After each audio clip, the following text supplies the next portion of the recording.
Chapter 20. I sat one evening in my laboratory. The sun had set, and the moon was just rising from the sea.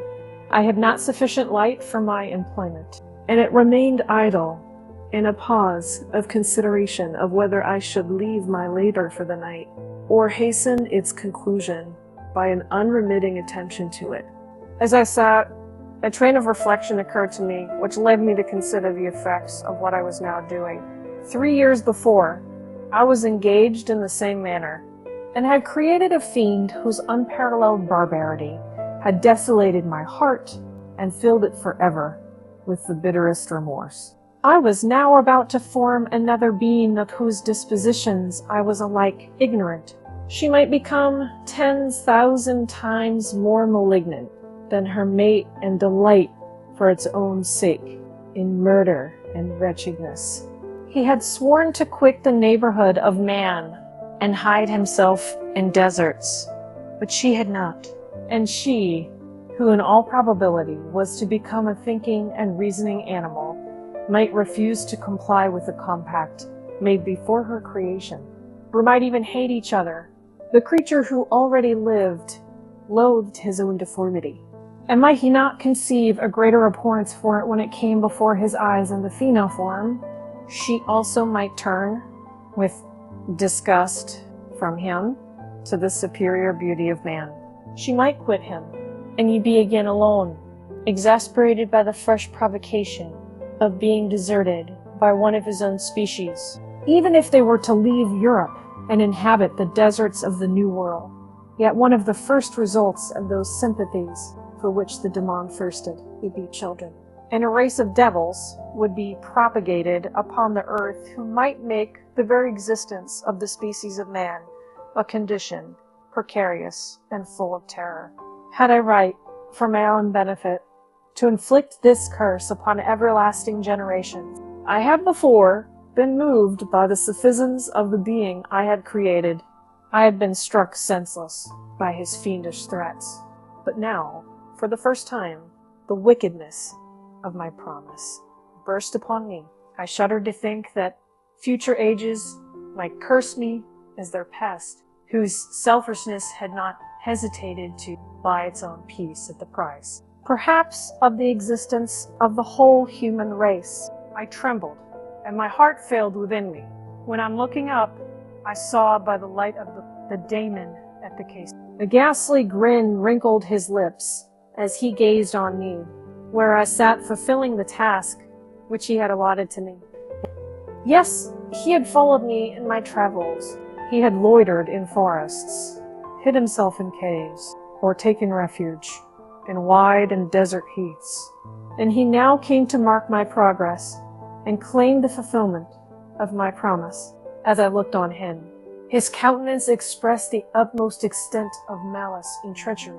I thought with a sensation of madness on my promise of creating another like to him, and trembling with passion, tore to pieces the thing on which the wretch saw me destroy the creature on whose future existence he depended for happiness, and with a howl of devilish despair and revenge, withdrew, and left the ruin, and locking the door, made a solemn vow in my own heart never to resume my labors. And then, with trembling steps, I sought my own apartment. I was alone. None were near me to dissipate the gloom and relieve me from the sickening oppression of the most terrible reverie. Several hours passed, and I remained near my window, gazing on the sea. It was almost motionless, for the winds were hushed, and all nature reposed under the eye of the quiet moon. A few fishing vessels alone specked the water, and now and then the gentle breeze wafted the sound of voices as the fishermen called to one another. I felt the silence, although I was hardly conscious of its extreme profundity, until my ear was suddenly arrested by the paddling of oars near the shore, and a person landed close to my house. In a few minutes after, I heard the creaking of my door, as if someone endeavored to open it softly. I trembled from head to foot, I felt a presentiment of who it was and wished to rouse one of the peasants who dwelt in a cottage not far from mine. But I was overcome by the sensation of helplessness, so often felt in frightful dreams, when you in vain endeavor to fly from an impending danger, and was rooted to the spot.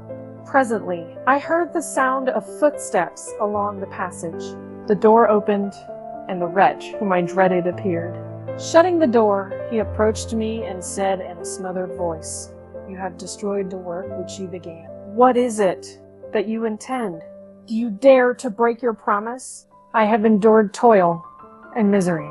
I left Switzerland with you. I crept along the shores of the Rhine, among its willow islands, and over the summits of its hills. I have dwelt many months in the heats of England and among the deserts of Scotland. I have endured incalculable fatigue, and cold, and hunger. Do you dare destroy my hopes? Be gone! I do break my promise. Never will I create another like yourself, equal in deformity and wickedness. Slave, I before reasoned with you, but you have proved yourself unworthy of my condescension. Remember that I have power. You believe yourself miserable, but I can make you so wretched that the light of day will be hateful to you. You are my creator, but I am your master. Obey. The hour of my irresolution is past, and the period in your power is arrived. Your threats cannot move me to do an act of wickedness, but they confirm me in a determination of not creating you a companion in vice. Shall I, in cool blood, set loose upon the earth a demon whose delight is in death and wretchedness? Begone. I am firm, and your words will only exasperate my rage. The monster saw my determination in my face, and gnashed his teeth in the impotence of anger. Shall each man, cried he, find a wife for his bosom, and each beast have his mate, and I be alone? I had feelings of affection, and they were requited by detestation and scorn. Man, you may hate, but beware. Your hours will pass in dread and misery, and soon the bolt will fall, which must ravish from you your happiness forever. Are you to be happy while I grovel in the intensity of my wretchedness? You can blast my other passions, but revenge remains. Revenge henceforth dearer than light or food. I may die. The first you, my tyrant and tormentor, shall curse the sun that gazes on your misery. Beware, for I am fearless and therefore powerful. I will watch with the wiliness of a snake, that I may sting with its venom. And you shall repent of the injuries you inflict. Devil, cease, and do not poison the air with these sounds of malice. I have declared my resolution to you, and I am no coward to bend beneath words. Leave me, I am inexorable. It is, well, I go, but remember, I shall be with you on your wedding night. I started forward and exclaimed, Villain, before you sign my death warrant, be sure that you are yourself safe. I would have seized him, but he eluded me and quitted the house with precipitation. In a few moments I saw him in his boat, which shot across the waters with an arrowy swiftness, and was soon lost amidst the waves. All was again silent, but his words rang in my ears. I burned with rage to pursue the murderer of my peace and precipitate him into the ocean. I walked up and down my room, hastily, imperturbed, while my imagination conjured up 1,000 images to torment and sting me.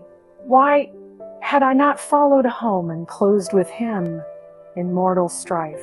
But I had suffered him to depart, and he had directed his course towards the mainland. I shuddered to think who might be the next victim sacrificed to his insatiate revenge. And then I thought again of his words, I will be with you on your wedding night. That then was the period fixed for the fulfillment of my destiny. In that hour I should die, and at once satisfy and extinguish his malice. The prospect did not move me to fear.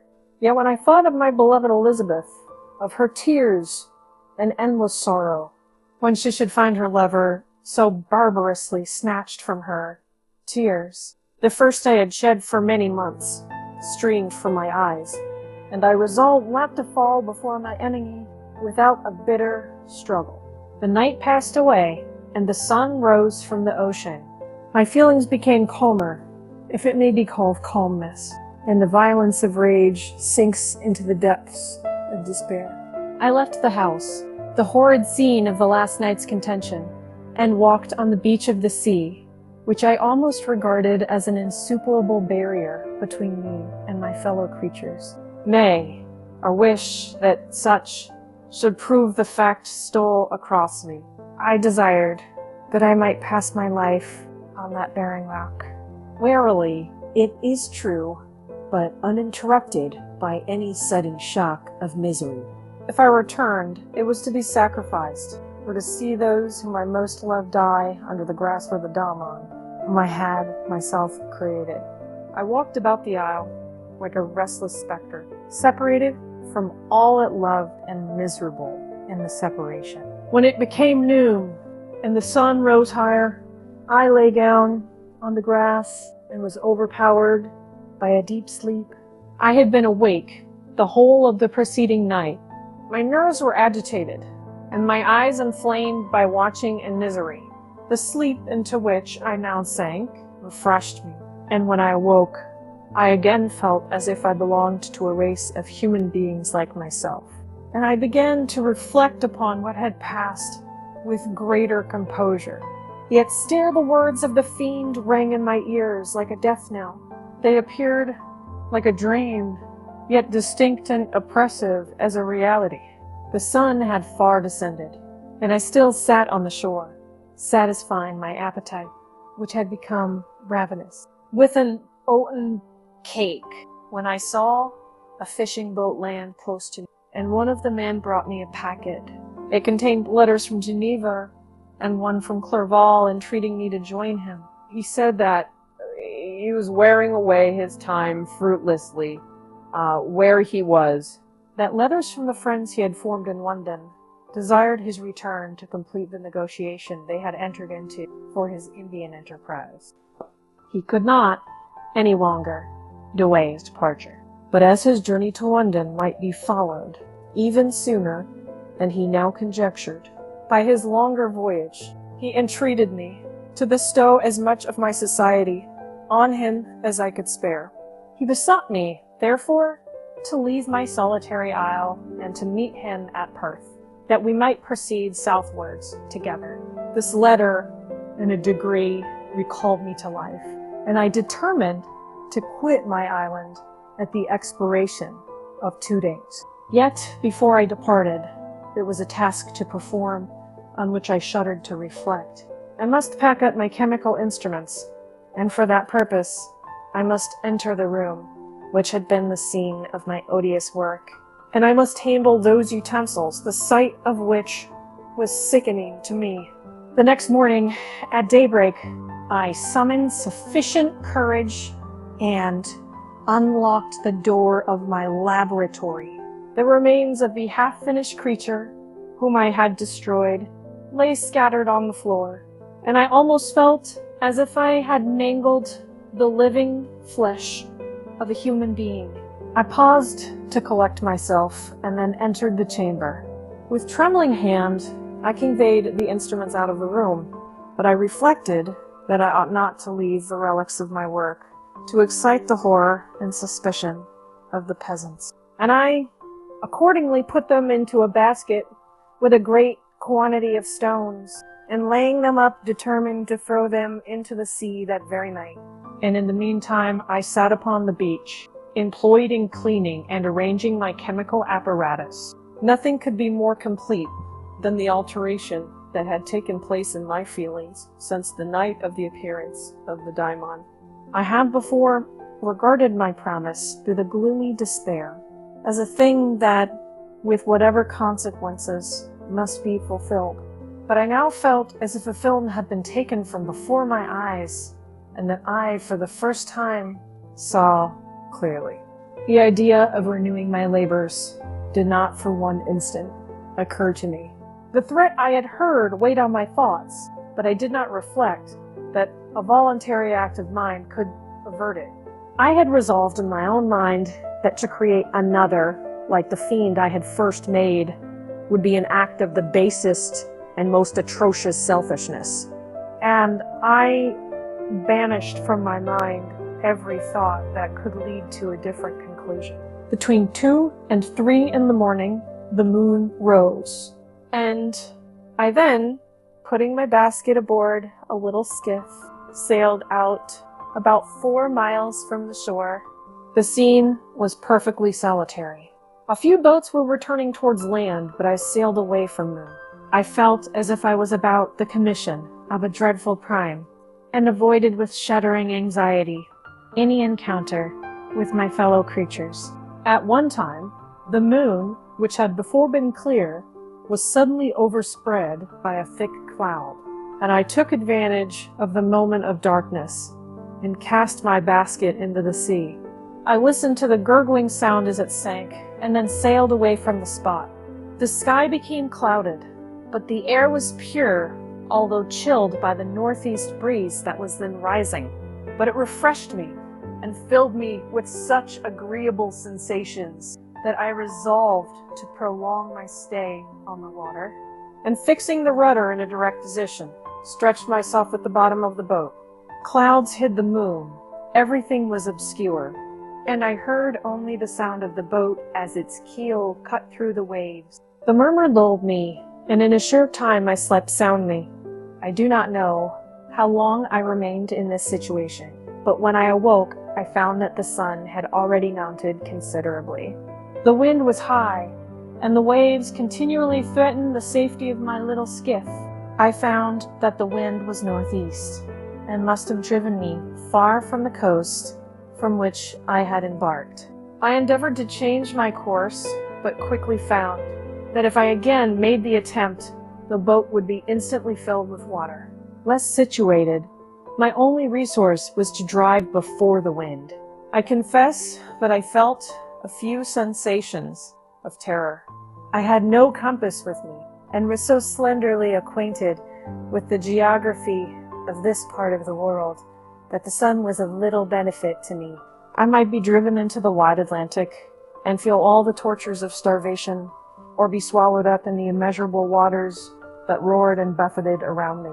I had already been out many hours, and felt the torment of a burning thirst, a prelude to my other sufferings. I looked on the heavens, which were covered by clouds that flew before the wind, only to be replaced by others. I looked upon the sea. It was to be my grave. Fiend, I explained, your task is already fulfilled.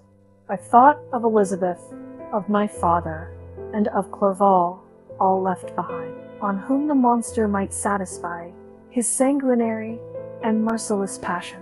This idea plunged me into a reverie so despairing and frightful that even now, when this scene is on the point of closing before me forever, I shudder to reflect on it.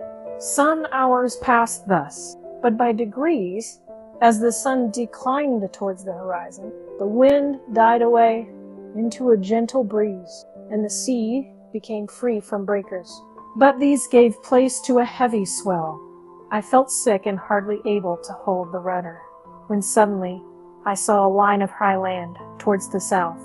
Almost spent as I was by fatigue and the dreadful suspense I endured for several hours, this sudden certainty of life rushed like a flood of warm joy to my heart, and tears gushed from my eyes. How mutable are our feelings, and how strange is that clinging love we have of life, even in the excess of misery. I constructed another sail with a part of my dress, and eagerly steered my course towards the land. It had a wild and rocky appearance, but as I approached nearer, I easily perceived the traces of cultivation. I saw vessels near the shore, and found myself suddenly transported back to the neighborhood of civilized man. I carefully traced the windings of the land, and hailed a steeple, which I at length saw issuing from behind a small promontory. As I was in a state of extreme debility, I resolved to sail directly towards the town, as a place where I could most easily procure nourishment. Fortunately, I had money with me. As I turned the promontory, I perceived a small, neat town and a good harbor, which I entered, my heart bounding with joy at my unexpected escape. As I was occupied in fixing the boat and arranging the sails, several people crowded towards the spot, and they seemed much surprised at my appearance. But instead of offering me any assistance, whispered together with gestures that at any other time might have produced in me a slight sensation of alarm. As it was, I merely remarked that they spoke English, and I therefore addressed them in that language. "My good friends," said I, "will you be so kind as to tell me the name of this town and inform me where I am?" "You will know that soon enough," replied a man with a hoarse voice.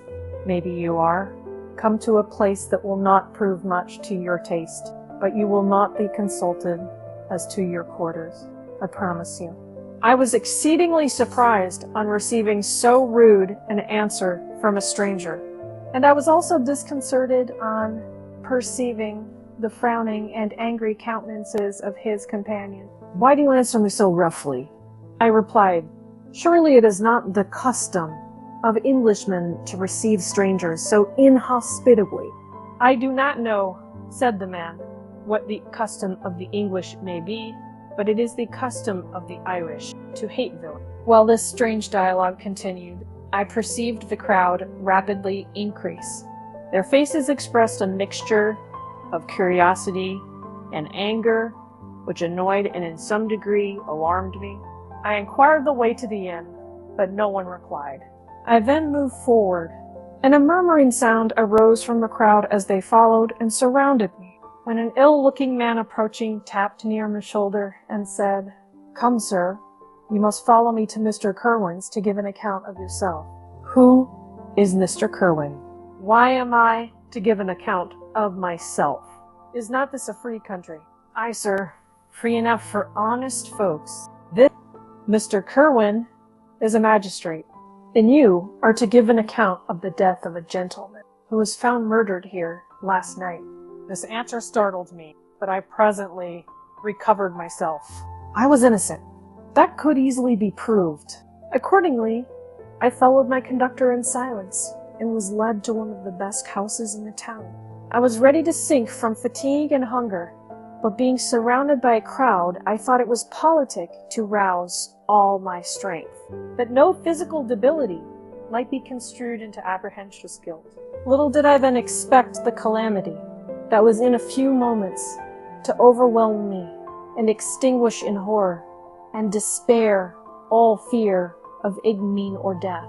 I must pause here, for it requires all my fortitude to recall the memory of the frightful events which I am about to relate in proper detail to my recollection. Chapter 21. I was soon introduced into the presence of the magistrate, an old benevolent man with calm and mild manner. He looked upon me, however, with some degree of severity, and then, turning towards my conductors, he asked who appeared as witnesses on this occasion. About half a dozen men came forward, and one being selected by the magistrate, he deposed that he had been out fishing the night before with his son and brother-in-law, Daniel Nugent, when, about 10 o'clock, they observed a strong northerly blast rising, and they accordingly put in for port. It was a very dark night, as the moon had not yet risen. They did not land at the harbor, but as they had been accustomed, at a creek about 2 miles below, he walked on first, carrying a part of the fishing tackle, and his companions followed him at some distance. As he was proceeding along the sands, he struck his foot against something and fell at his length on the ground. His companions came up to assist him, and by the light of their lantern, they found that he had fallen on the body of a man who was to all appearance dead. Their first supposition was that it was the corpse of some person who had been drowned and was thrown on shore by the waves. But on examination, they found that the clothes were not wet, and even that the body was not then cold. They instantly carried it to the cottage of an old woman near the spot and endeavored, but in vain, to restore it to life. It appeared to be a handsome young man, about 25 years of age. He had apparently been strangled, for there was no sign of any violence, except the black mark of fingers on his neck. The first part of this deposition did not, in the least, interest me, but when the mark of the fingers was mentioned, I remembered the murder of my brother, and felt myself extremely agitated. My limbs trembled, and a mist came over my eyes, which obliged me to lean on a chair for support. The magistrate observed me with a keen eye, and of course drew an unfavorable augury from my manner. The son confirmed his father's account, but when Daniel Nugent was called, he swore positively that just before the fall of his companion, he saw a boat with a single man in it at a short distance from the shore, and as far as he could judge by the light of a few stars, it was the same boat in which I had just landed. A woman deposed that she lived near the beach and was standing at the door of her cottage, waiting for the return of the fisherman. About an hour before she heard of the discovery of the body, when she saw a boat with only one man in it push off from that part of the shore, where the corpse was afterwards found. Another woman confirmed the account of the fisherman having brought the body into her house. It was not cold. They put it into a bed and rubbed it, and Daniel went to the town for an apothecary, but life was quite gone. Several other men were examined concerning my landing, and they agreed that, with the strong north wind that had arisen during the night, it was very probable that I had beaten about for many hours, and had been obliged to return nearly to the same spot from which I had departed. Besides, they observed that it appeared that I had brought the body from another place, and it was likely that as I did not appear to know the shore, I might have put into the harbor, ignorant of the distance of the town from the place where I had deposited the corpse. Mr. Kerwin, on hearing this evidence, desired that I should be taken into the room where the body lay for interment, that it might be observed what effect the sight of it would produce upon me. This idea was probably suggested by the extreme agitation I had exhibited when the mode of the murder had been described. I was accordingly conducted by the magistrate and several other persons to the inn. I could not help being struck by the strange coincidences that had taken place during this eventful night, but knowing that I had been conversing with several persons in the island I had inhabited about the time that the body had been found, I was perfectly tranquil as to the consequences of the affair. I entered the room where the corpse lay and was led up to the coffin. How can I describe my sensations on beholding it, and feel yet parched with horror? Nor can I reflect on that terrible moment without shuddering and agony. The examination, the presence of the magistrate in witnesses, passed like a dream from my memory when I saw the lifeless form of Henry Clerval stretched before me. I gasped for breath, and throwing myself on the body, I exclaimed, "Have my murderous machinations deprived you also, my dearest Henry, of life? Two I have already destroyed.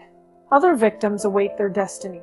But you, Clerval, my friend, my benefactor, the human frame could no longer support the agonies that I endured, and I was carried out of the room in strong convulsions. And a fever succeeded to this. I lay for 2 months on the point of death. My ravings, as I afterwards heard, were frightful. I called myself the murderer of William, of Justine, and of Clerval. Sometimes I entreated my attendants to assist me in the destruction of the fiend by whom I was tormented, and at others I felt the fingers of the monster already grasping my neck, and screamed aloud with agony and terror.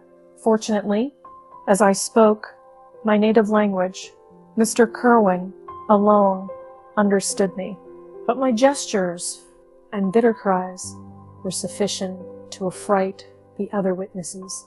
Why did I not die, more miserable than man ever was before? Why did I not sink into forgetfulness and rest? Death snatches away many blooming children, the only hopes of their doting parents.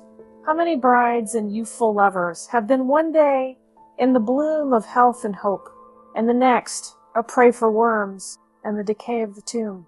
Of what materials was I made that I could best resist so many shocks, which, like the turning of the wheel, continually renewed the torture? But I was doomed to live, and in 2 months found myself as awaking from a dream, in a prison, stretched on a wretched bed, surrounded by gaolers, turnkeys, bolts, in all the miserable apparatus of a dungeon. It was morning, I remember, when I thus awoke to understanding. I had forgotten the particulars of what had happened, and only felt as if some great misfortune had suddenly overwhelmed me. But when I looked around and saw the barred windows and the squalidness of the room in which I was, all flashed across my memory, and I groaned bitterly.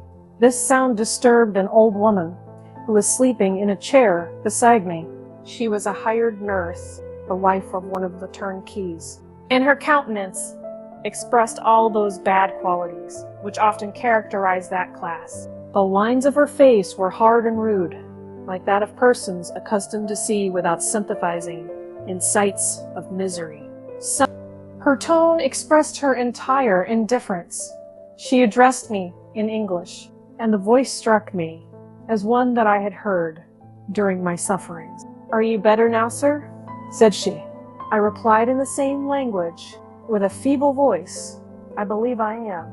But if it be all true, if indeed I did not dream, I am sorry that I am still alive to feel this misery and horror."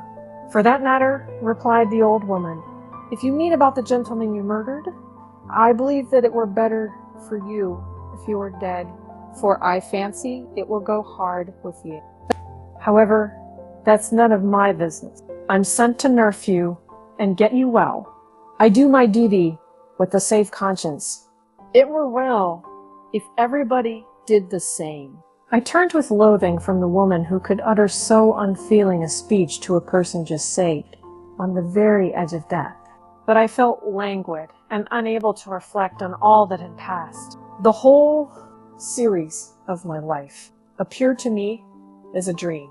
I sometimes doubted if indeed it were all true, for it never presented itself to my mind with the force of reality. As the images that floated before me became more distinct, I grew feverish. A darkness pressed around me. No one was near me who soothed me with the gentle voice of love. No dear hand supported me. The physician came and prescribed medicines, and the old woman prepared them for me. But utter carelessness was visible in the first, and the expression of brutality was strongly marked in the visage of the second. Who could be interested in the fate of a murderer but the hangman who would gain his fee? These were my first reflections, but I soon learned that Mr. Kerwin had shown me extreme kindness. He had caused the best room in the prison to be prepared for me. Wretched, indeed, was the best, and it was he who had provided a physician and a nurse. It is true, he seldom came to see me, for although he ardently desired to relieve the sufferings of every human creature, he did not wish to be present at the agonies and miserable ravings of a murderer. He came, therefore, sometimes to see that I was not neglected. But his visits were short and with long intervals. One day, while I was gradually recovering, I was seated in a chair, my eyes half open and my cheeks livid, like those in death. I was overcome by gloom and misery, and often reflected, I had better seek death than desire to remain in a world which to me was replete with wretchedness. At one time I considered whether I should not declare myself guilty and suffer the penalty of the law, less innocent than poor Justine had been. Such were my thoughts when the door of my apartment was opened and Mr. Kerwin entered. His countenance expressed sympathy and compassion. He drew a chair close to mine and addressed me in French. "I fear that this place is very shocking to you. Can I do anything to make you more comfortable? I thank you, but all that you mention is nothing to me. On the whole earth, there is no comfort which I am capable of receiving. I know that the sympathy of a stranger can be but of little relief to one borne down as you are by so strange a misfortune. But you will, I hope, soon quit this melancholy abode, for doubtless evidence can easily be brought to free you from the criminal charge. That is my least concern. I am, by a course of strange events, become the most miserable of mortals. Persecuted and tortured as I am and have been, can death be any evil to me? Nothing indeed could be more unfortunate and agonizing than the strange chances that have lately occurred. You were thrown by some surprising accident on this shore, renowned for its hospitality, seized immediately, and charged with murder. The first sight that was presented to your eyes was the body of your friend, murdered in so unaccountable a manner, and placed, as it were, by some fiend across your path. As Mr. Kerwin said this, notwithstanding the agitation I endured on this retrospect of my sufferings, I also felt considerable surprise at the knowledge he seemed to possess concerning me. I suppose some astonishment was exhibited in my countenance, for Mr. Kerwin hastened to say, immediately upon your being taken ill, all the papers that were on your person were brought me, and I examined them, that I might discover some trace by which I could send to your relations an account of your misfortune and illness. I found several letters, and among others, one which I discovered, from its commencement, to be from your father. I instantly wrote to Geneva. Nearly 2 months have elapsed since the departure of my letter, but you are ill. Even now you tremble. You're unfit for agitation of any kind. This suspense is 1,000 times worse than the most horrible event. Tell me what new scene of death has been acted, and whose murder I am now to lament. Your family is perfectly well, said Mr. Kerwin, with gentleness, and someone, a friend, has come to visit you. And no, not by what chain of thought the idea presented itself, but it instantly darted into my mind that the murderer had come to mock at my misery, and taunt me with the death of Clerval as a new incitement for me to comply with his hellish desires. I put my hand before my eyes and cried out in agony, "Oh, take him away. I cannot see him. For God's sake, do not let him enter." Mr. Kerwin regarded me with a troubled countenance. The present ambition, the concept then palmed, criminal life, saving ingredients, they are edited. Should have thought, young man, that the presence of your father would have been welcome, instead of inspiring such violent repugnance. My father, cried I, while every feature and every muscle was relaxed from anguish to pleasure, is my father indeed come? How kind, how very kind. But where is he? Why does he not hasten to me? My change of manner surprised and pleased the magistrate. Perhaps he thought that my former exclamation was a momentary return of delirium, and now he instantly resumed his former benevolence. He rose and quitted the room with my nurse, and in a moment my father entered it. Nothing, at this moment, could have given me greater pleasure than the arrival of my father. I stretched out my hand to him and cried, "Are you then safe?" And Elizabeth and Ernest. Their father calmed me with assurances of their welfare, and endeavored, by dwelling on these subjects so interesting to my heart, to raise my desponding spirits. But he soon felt that a prison cannot be the abode of cheerfulness. "What a place is this that you inhabit, my son," said he, looking mournfully at the barred windows and wretched appearance of the room. "You traveled to seek happiness, but a fatality seems to pursue you. And poor Clerval, the name of my unfortunate and murdered friend, was an agitation too great to be endured in my weak state. I shed tears. Alas, yes, my father, replied I. Some destiny of the most horrible kind hangs over me. and I must live to fulfill it. Or, surely, I should have died on the coffin of Henry. We were not allowed to converse for any length of time, for the precarious state of my health rendered every precaution necessary that could ensure tranquility. Mr. Kerwin came in and insisted that my strength should not be exhausted by too much exertion. But the appearance of my father was to me like that of my good angel, and I gradually recovered my health.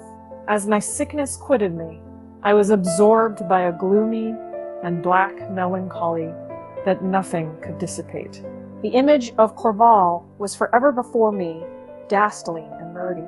More than once the agitation into which these reflections made my friends dread a dangerous relapse. Alas, why did they preserve so miserable and detested a life? It was sure that I might fulfill my destiny, which is now drawing to a close. Soon, oh, very soon, will death extinguish these throbbings and relieve me from the mighty weight of anguish that bears me to the dust. And, in executing the award of justice, I shall also sink to rest. Then the appearance of death was distant, although the wish was ever present to my thoughts, and I often sat for hours motionless and speechless, wishing for some mighty revolution that might bury me and my destroyer in its ruins. The season of the assizes approached. I had already been 3 months in prison, and although I was still weak and in continual danger of a relapse, I was obliged to travel nearly 100 miles to the country town where the court was held. Mr. Kerwin charged himself with every care of collecting witnesses and arranging my defense. I was spared the disgrace of appearing publicly as a criminal, as the case was not brought before the court that decides on life and death. The grand jury rejected the bill, on its being proved that I was on the Orkney Islands at the hour the body of my friend was found. And a fortnight after my removal, I was liberated from prison. My father was enraptured on finding me freed from the vexations of a criminal charge, that I was again allowed to breathe the fresh atmosphere and permitted to return to my native country. I did not participate in these feelings, for to me the walls of a dungeon or a palace were alike hateful. The cup of life was poisoned forever, and although the sun shone upon me as upon the happy and gay of heart, I saw around me nothing but a dense and frightful darkness, penetrated by no light, but the glimmer of 2 eyes that glared upon me. Sometimes they were the expressive eyes of Henry, languishing in death. The dark orbs yearly covered by the lids, and the long black lashes that fringed them. Sometimes it was the watery, clouded eyes of the monster, as I first saw them in my chamber at Ingolstadt. My father tried to awaken in me the feelings of affection. He talked of Geneva, which I should soon visit, of Elizabeth and Ernest. But these words only drew deep groans from me. Sometimes, indeed, I felt a wish for happiness, and thought with melancholy delight of my beloved cousin, or longed, with a devouring malady to pace, to see once more the blue lake and rapid Rhone that had been so dear to me in early childhood. But my general state of feeling was a torpor, in which a prison was as welcome a residence as the divinest scene in nature. And these fits were seldom interrupted but by paroxysms of anguish and despair. At these moments I often endeavored to put an end to the existence I loathed, and it required unceasing attendance and vigilance to restrain me from committing some dreadful act of violence. Yet one duty remained to me, the recollection of which finally triumphed over my selfish despair.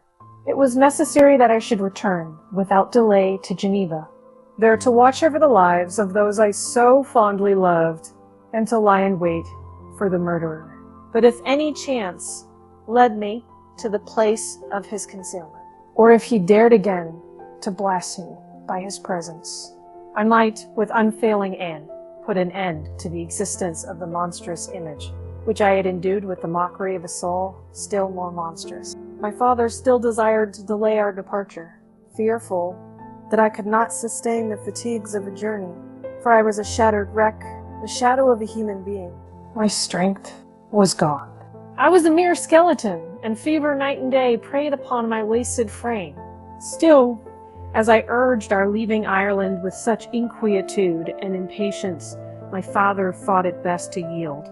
We took our passage on board, a vessel bound for Havre de Grace, and sailed with a fair wind from the Irish shores. It was midnight.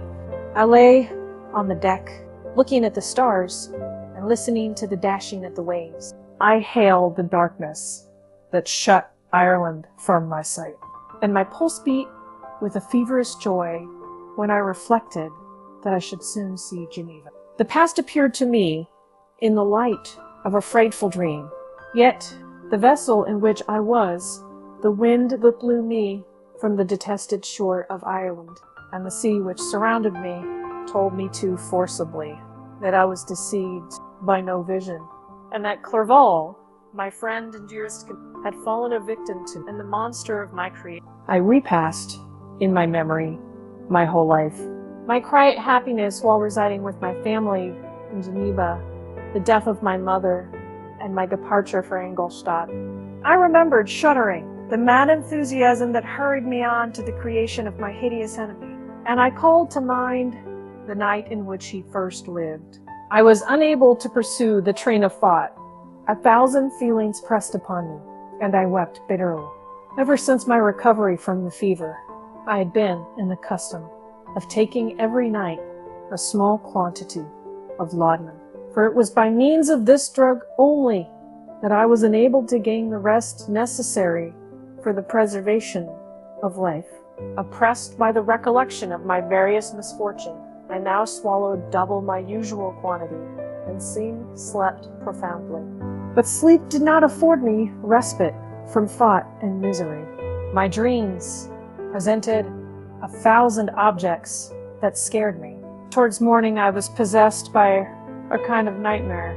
I felt the fiend's grasp in my neck and could not free myself from it. Groans and cries rang in my ears. My father, who was watching over me, perceiving my restlessness, awoke me.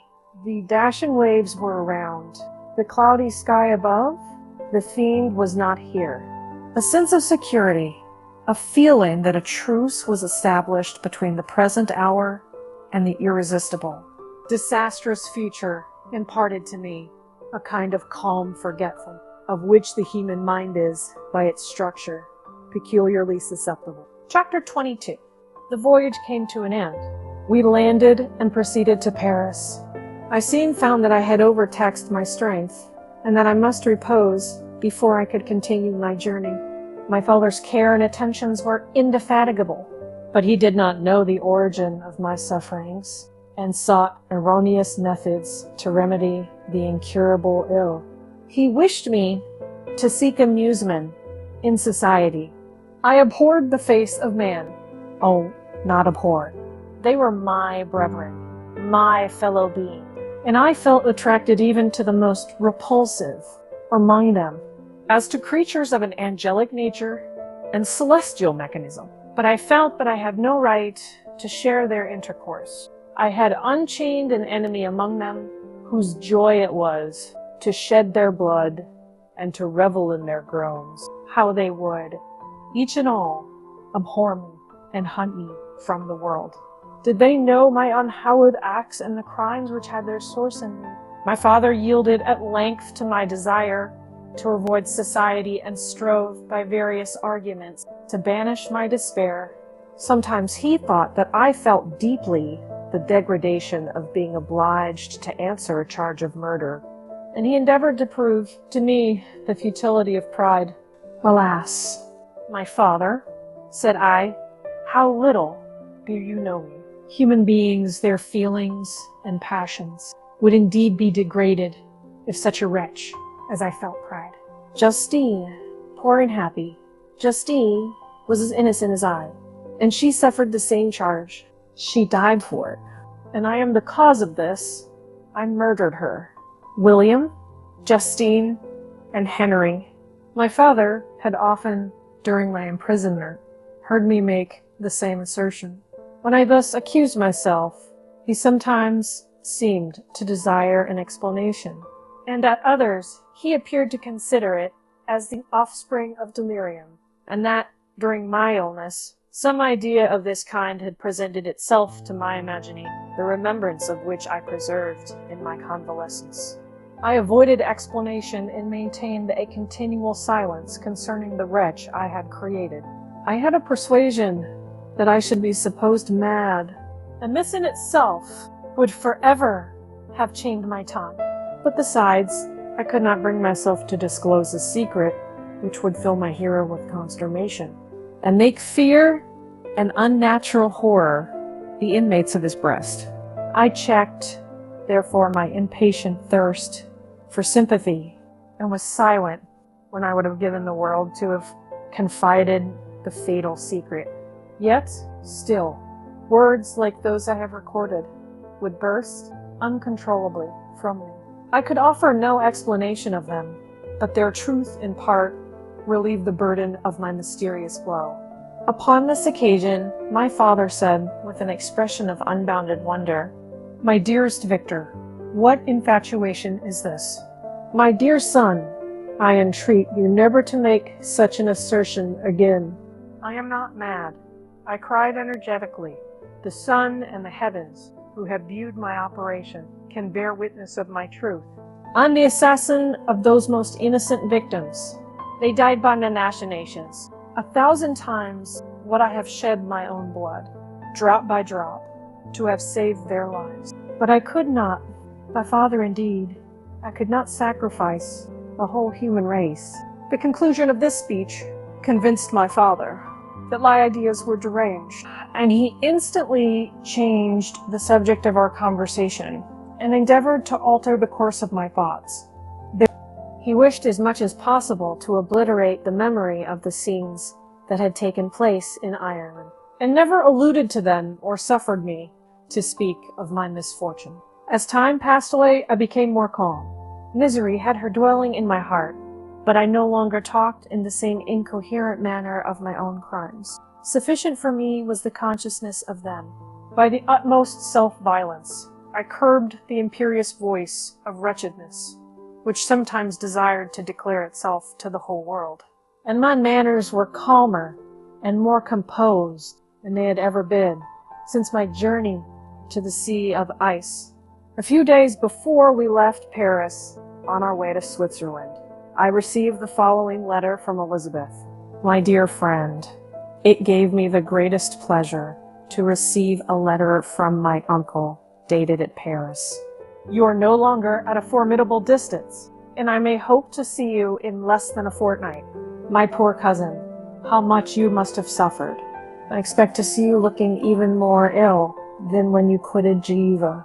This winter has been passed most miserably, tortured as I have been by anxious suspense. Yet I hope to see peace in your countenance, and to find that your heart is not totally void of comfort and tranquility. Yet, I fear that the same feelings now exist that made you so miserable a year ago, even perhaps augmented by time. I would not disturb you at this period, when so many misfortunes weigh upon you, but a conversation that I had with my uncle previous to his departure renders some explanation necessary before we... Explanation! You may possibly say, what can Elizabeth have to explain? And if you really say this, my questions are answered, and all my doubts satisfied. But you are distant from me, and it is possible that you may dread and yet be pleased with this explanation. And in a probability of this being the case, I dare not any longer postpone writing what, during your absence, I've often wished to express to you, but have never had the courage to begin. You well know, Victor, that our union had been the favorite plan of your parents, ever since our infancy. We were told this when young, and taught to look forward to it as an event that would certainly take place. We were affectionate playfellows during childhood, and, I believe, dear and valued friends to one another. as we grew older. But as brother and sister often entertain a lively affection towards each other without desiring a more intimate union, may not such also be our case? Tell me, dearest Victor, answer me, I conjure you, by our mutual happiness, with simple truth. Do you not love another? You have traveled. You spent several years of your life at Ingolstadt, and I confess to you, my friend, that when I saw you last autumn, so unhappy, flying to solitude from the society of every creature, I could not help supposing that you might regret our connection, and believe yourself bound in honor to fulfill the wishes of your parents, although they oppose themselves to your inclination. But this is false reasoning. I confess to you, my friend, that I love you, and that in my airy dreams of futurity, you have been my constant friend, companion. But it is your happiness I desire, as well as my own, when I declare to you that our marriage would render me eternally miserable, unless it were the dictate of your own free choice. Even now I weep to think that, borne down as you are by the cruelest misfortunes, you may stifle by the word honor all hope of that love and happiness which would alone restore you to yourself. I, who have so disinterested an affection for you, may increase your miseries tenfold by being an obstacle to your wishes. Ah, Victor, be assured that your cousin and playmate has too sincere a love for you not to be made miserable by this supposition. Be happy, my friend, and if you obey me in this one request, remain satisfied that nothing on earth will have the power to interrupt my tranquility. Do not let this letter disturb you. Do not answer tomorrow or the next day, or even until you come, if it will give you pain. My uncle will send me news of your health, and if I see but one smile on your lips when we meet, occasioned by this or any other exertion of mine, I shall need no other happiness. Elizabeth Lamenza. Geneva, May 18th. This letter revived in my memory what I had before forgotten, the threat of the fiend. I will be with you on your wedding night. Such was my sentence. And on that night would the Daimon employ every art to destroy me and tear me from the glimpse of happiness, which promised partly to console my sufferings. On that night he had determined to consummate his crimes by my death. Well, be it so. A deadly struggle would then assuredly take place, in which, if he were victorious, I should be at peace, and his power over me be at an end. If he were vanquished, I should be a free man. Alas, what freedom? Such as the peasant enjoys when his family have been massacred before his eyes, his cottage burnt, his lands laid waste, and he is turned adrift, homeless, penniless, and alone, but free. Such would be my liberty, except that in my Elizabeth I possessed a treasure, all alas, balanced by those horrors of remorse and guilt, which would pursue me until death. Sweet and beloved Elizabeth! I read and reread her letter, and some softened feeling stole into my heart and dared to whisper paradisiacal dreams of love and joy. But the apple was already eaten, and the angels on bared to drive me from all hope. Yet I would die to make her happy. If the monster executed his threat, death was inevitable. Yet, again, I considered whether my marriage would hasten my fate. My destruction might indeed arrive a few months sooner, but if my torturer should suspect that I postponed it, influenced by his menaces, he would surely find other and perhaps more dreadful means of revenge. He had vowed to be with me on my wedding night, yet he did not consider that threat as binding him to peace in the meantime. For as if to show me that he was not yet satiated with blood, he had murdered Clerval immediately after the enunciation of his threats. I resolved, therefore, that if my immediate union with my cousin would conduce either to hers or my father's happiness, my adversary's designs against my life should not retard it a single hour. In this state of mind I wrote to Elizabeth. My letter was almost calm, and affectionate. I fear, my beloved girl, said little happiness remains for us on earth. Yet all that I may one day enjoy is centered in you. Chase away your idle fears. To you alone do I consecrate my life and my endeavors. For content, I have one secret, Elizabeth, a dreadful one. When revealed to you, will chill your frame with horror. Far from being surprised at my misery, you will only wonder that I survived what I have endured. I will confide this tale of misery and terror to you the day after our marriage shall take place. For, my sweet cousin, there must be perfect confidence between us. But until then, I conjure you, do not mention or allude to it. This I most earnestly entreat, and I know you will comply. In about a week after the arrival of Elizabeth's letter, we returned to Geneva. The sweet girl welcomed me with warm affection, yet tears were in her eyes as she beheld my emaciated frame and feverish cheeks. I saw a change in her also.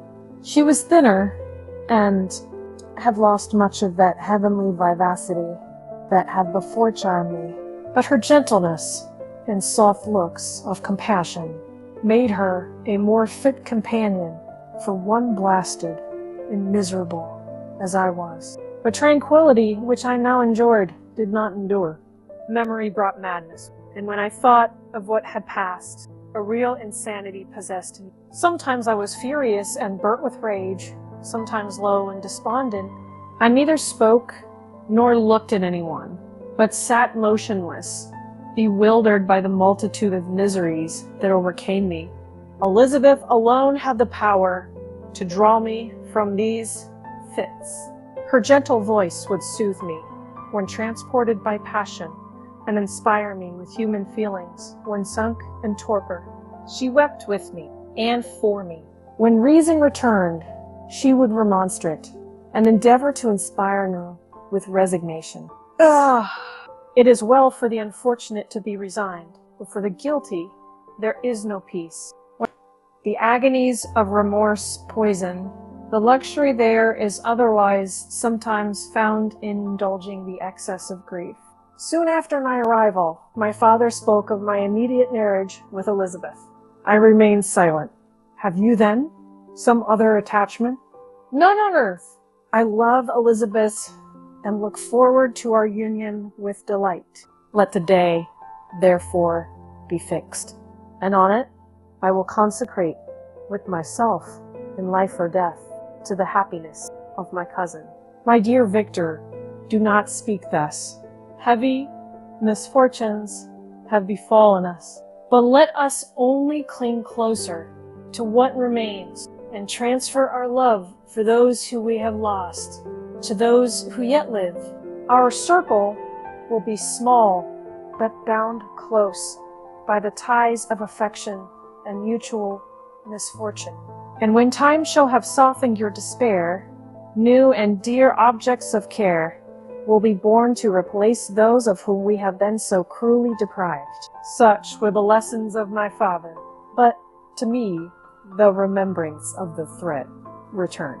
Nor can you wonder that, omnipotent as the fiend had yet been in his deeds of blood, I should almost regard him as invincible, and that when he had pronounced the words, "I shall be with you on your wedding night," I should regard the threatened fate as unavoidable. But death was no evil to me if the loss of Elizabeth were balanced with it, and I therefore, with a contented and even cheerful countenance, agreed with my father that if my cousin would consent, the ceremony should take place in 10 days, and thus put, as I imagined, the seal to my fate. Great God!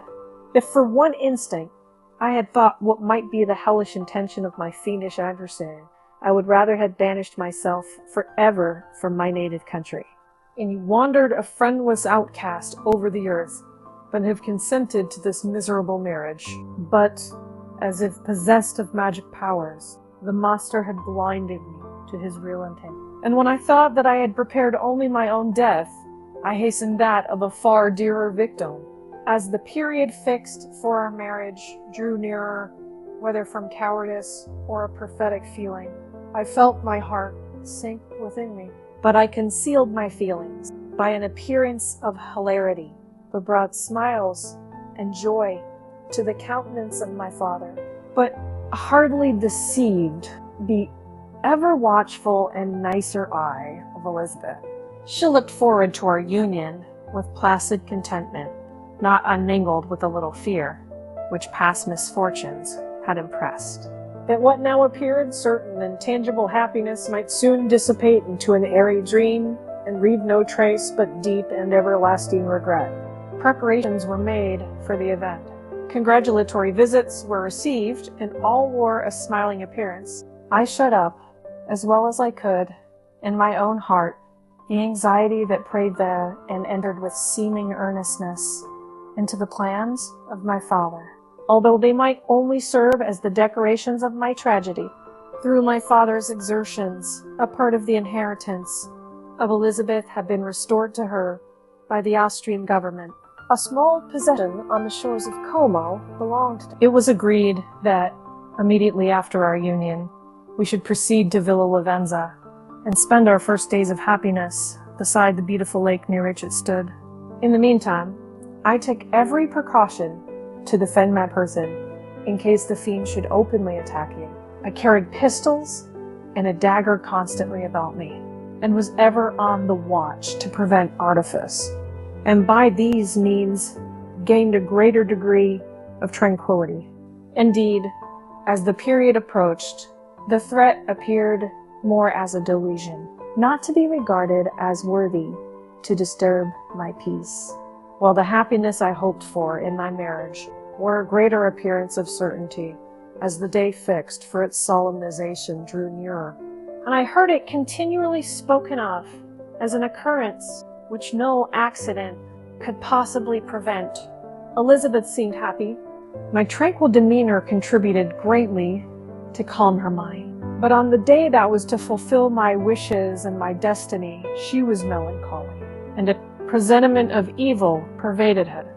And perhaps also she thought of the dreadful secret which I had promised to reveal to her on the following day.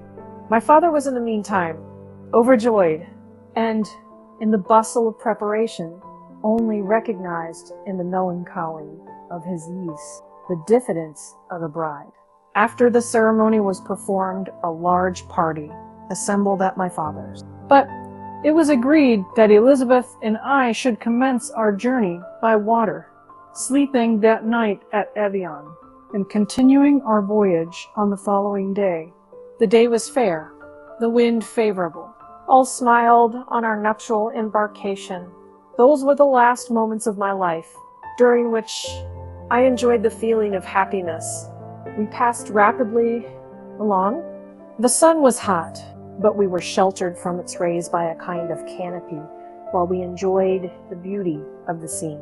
Sometimes on one side of the lake, where we saw Montsaleve, the pleasant banks of Montalave, and at a distance, surmounting all, the beautiful Mont Blanc, and the assemblage of snowy mountains that in vain endeavor to emulate her. Sometimes coasting the opposite banks, we saw the mighty Jura opposing its dark side to the ambition that would quit its native country, and an almost insurmountable barrier to the invader who should wish to enslave it.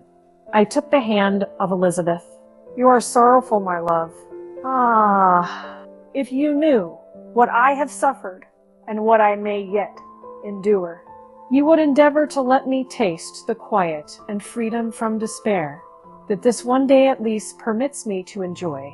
"Be happy, my dear Victor," replied Elizabeth.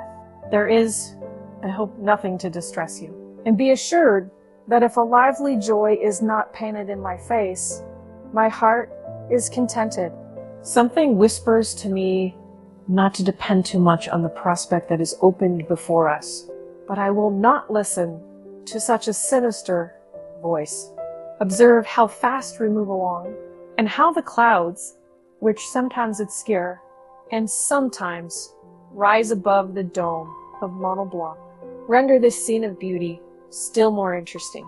Look also at the innumerable fish that are swimming in the clear waters. or we can distinguish every pebble that lies at the bottom.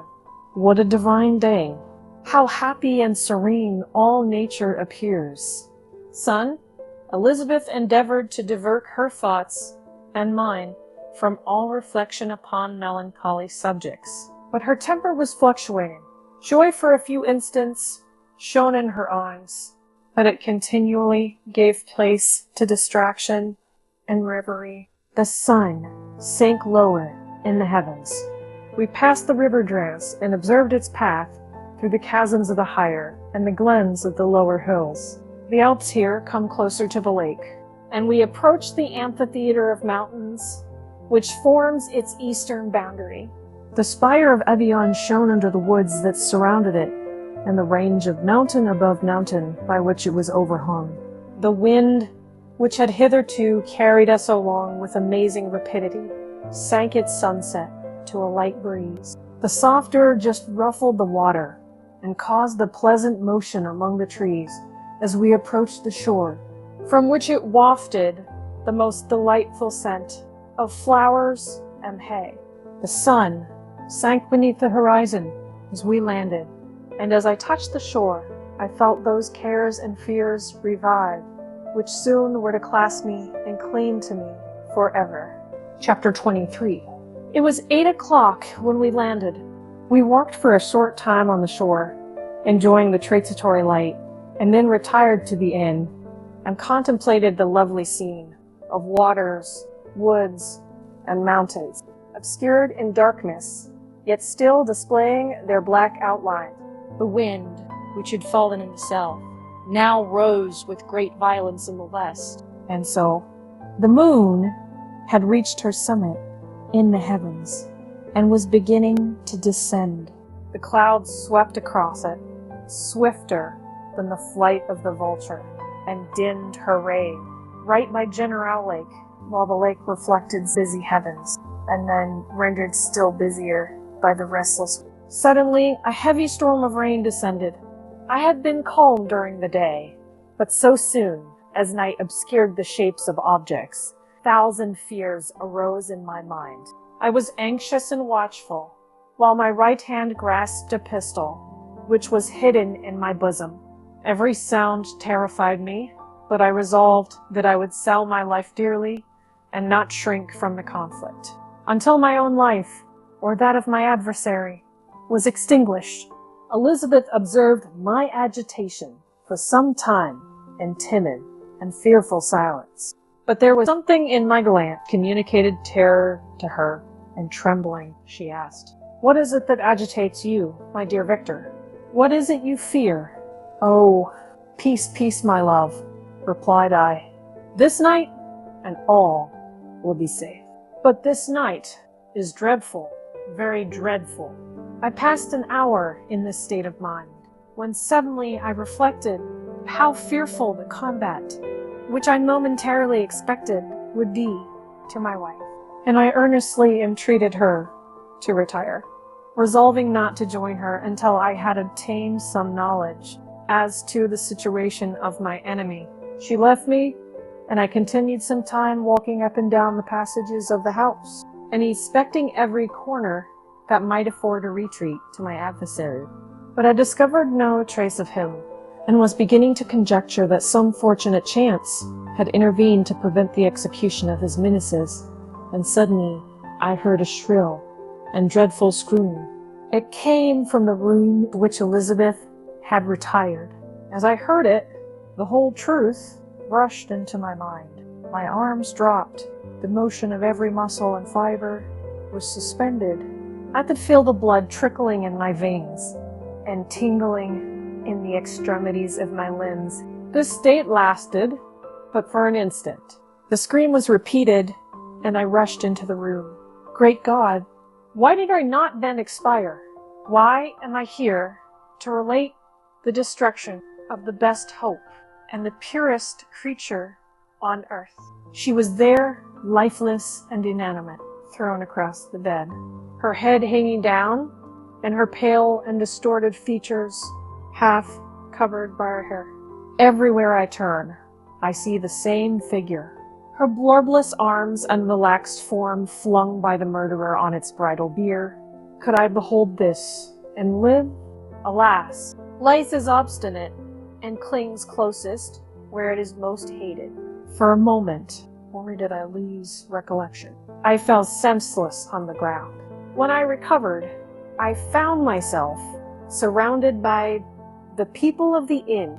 Their countenances expressed a breathless terror, but the horror of others appeared only as a mockery, a shadow of the feelings that oppressed me. I escaped from them to the room where lay the body of Elizabeth, my love, my wife, so lately living, so dear, so worthy. She had been moved from the posture in which I had first beheld her, and now, as she lay, her head upon her arm and a handkerchief thrown across her face and neck, I might have supposed her asleep. I rushed towards her and embraced her with ardor, but the deadly languor and coldness of the limbs told me that what I now held in my arms had ceased to be the Elizabeth whom I had loved and cherished. The murderous mark of the fiend's grasp was on her neck, and the breath had ceased to issue from her lips. While I still hung over her in the agony of despair, I happened to look up. The windows of the room had before been darkened, and I felt a kind of panic on seeing the pale yellow light of the moon illuminate the chamber. The shutters had been thrown back, and with a sensation of horror not to be described, I saw at the open window a figure the most hideous and abhorred. A grin was on the face of the monster. He seemed to jeer, as with his fiendish finger he pointed towards the corpse of my wife. I rushed towards the window and, drawing a pistol from my bosom, fired. But he eluded me, leaped from his station, and running with the swiftness of lightning, plunged into the lake. The report of the pistol brought a crowd into the room. I pointed to the spot where he had disappeared, and we followed the track with boats. Nets were cast, but in vain. After passing several hours, we returned hopeless, most of my companions believing it to have been a form conjured up by my fancy. After having landed, they proceeded to search the country, parties going in different directions among the woods and vines. I attempted to accompany them and proceeded a short distance from the house, but my head whirled round. My steps were like those of a drunken man. I fell at last in a state of utter exhaustion. A film covered my eyes, and my skin was parched with the heat of fever. In this state, I was carried back and placed on a bed, hardly conscious of what had happened. My eyes wandered round the room, as if to seek something that I had lost. After an interval I arose, and as if by instinct, crawled into the room where the corpse of my beloved lay. There were women weeping around. I hung over it and joined my sad tears to theirs. All this time, no distinct idea presented itself to my mind, but my thoughts rambled to various subjects, reflecting confusedly on my misfortunes and their cause.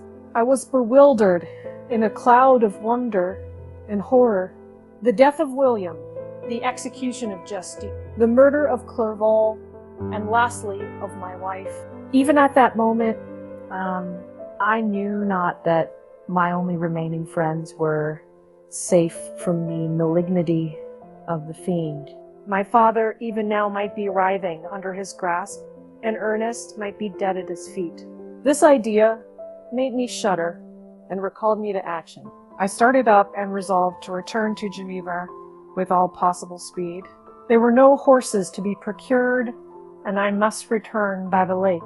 But the wind was unfavorable, and the rain fell in torrents. However, it was hardly morning, and I might reasonably hope to arrive by night. I hired men to row and took an oar myself, for I had always experienced relief from mental torment in bodily exercise. But the overflowing misery I now felt, and the excess of agitation that I endured, rendered me incapable of any exertion. I threw down the oar, and leaning my head upon my hands, gave way to every gloomy idea that arose. If I looked up, I saw scenes which were familiar to me in my happier time, and which I had contemplated but the day before in the company of her who was now but a shadow and a recollection. Tears streamed from my eyes. The rain had ceased for a moment, and I saw the fish play in the waters as they had done a few hours before. They had then been observed by Elizabeth.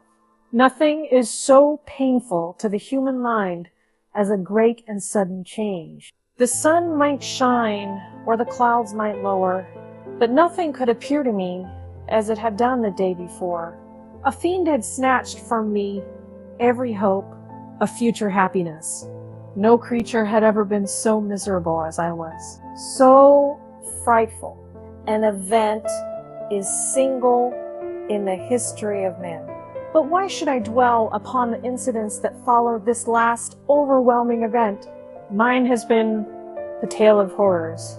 I have reached their acme, and what I must now relate can but be tedious to you. Know that one by one, my friends were snatched away. I was left desolate.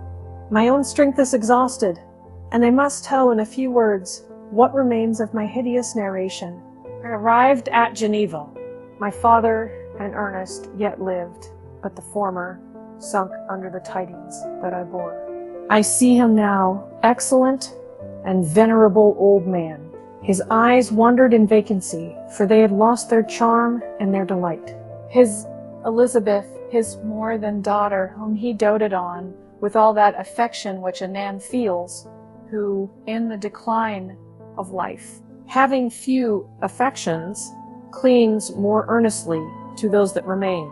Cursed be the fiend that brought misery on his gray hairs and endued to wasting wretchedness.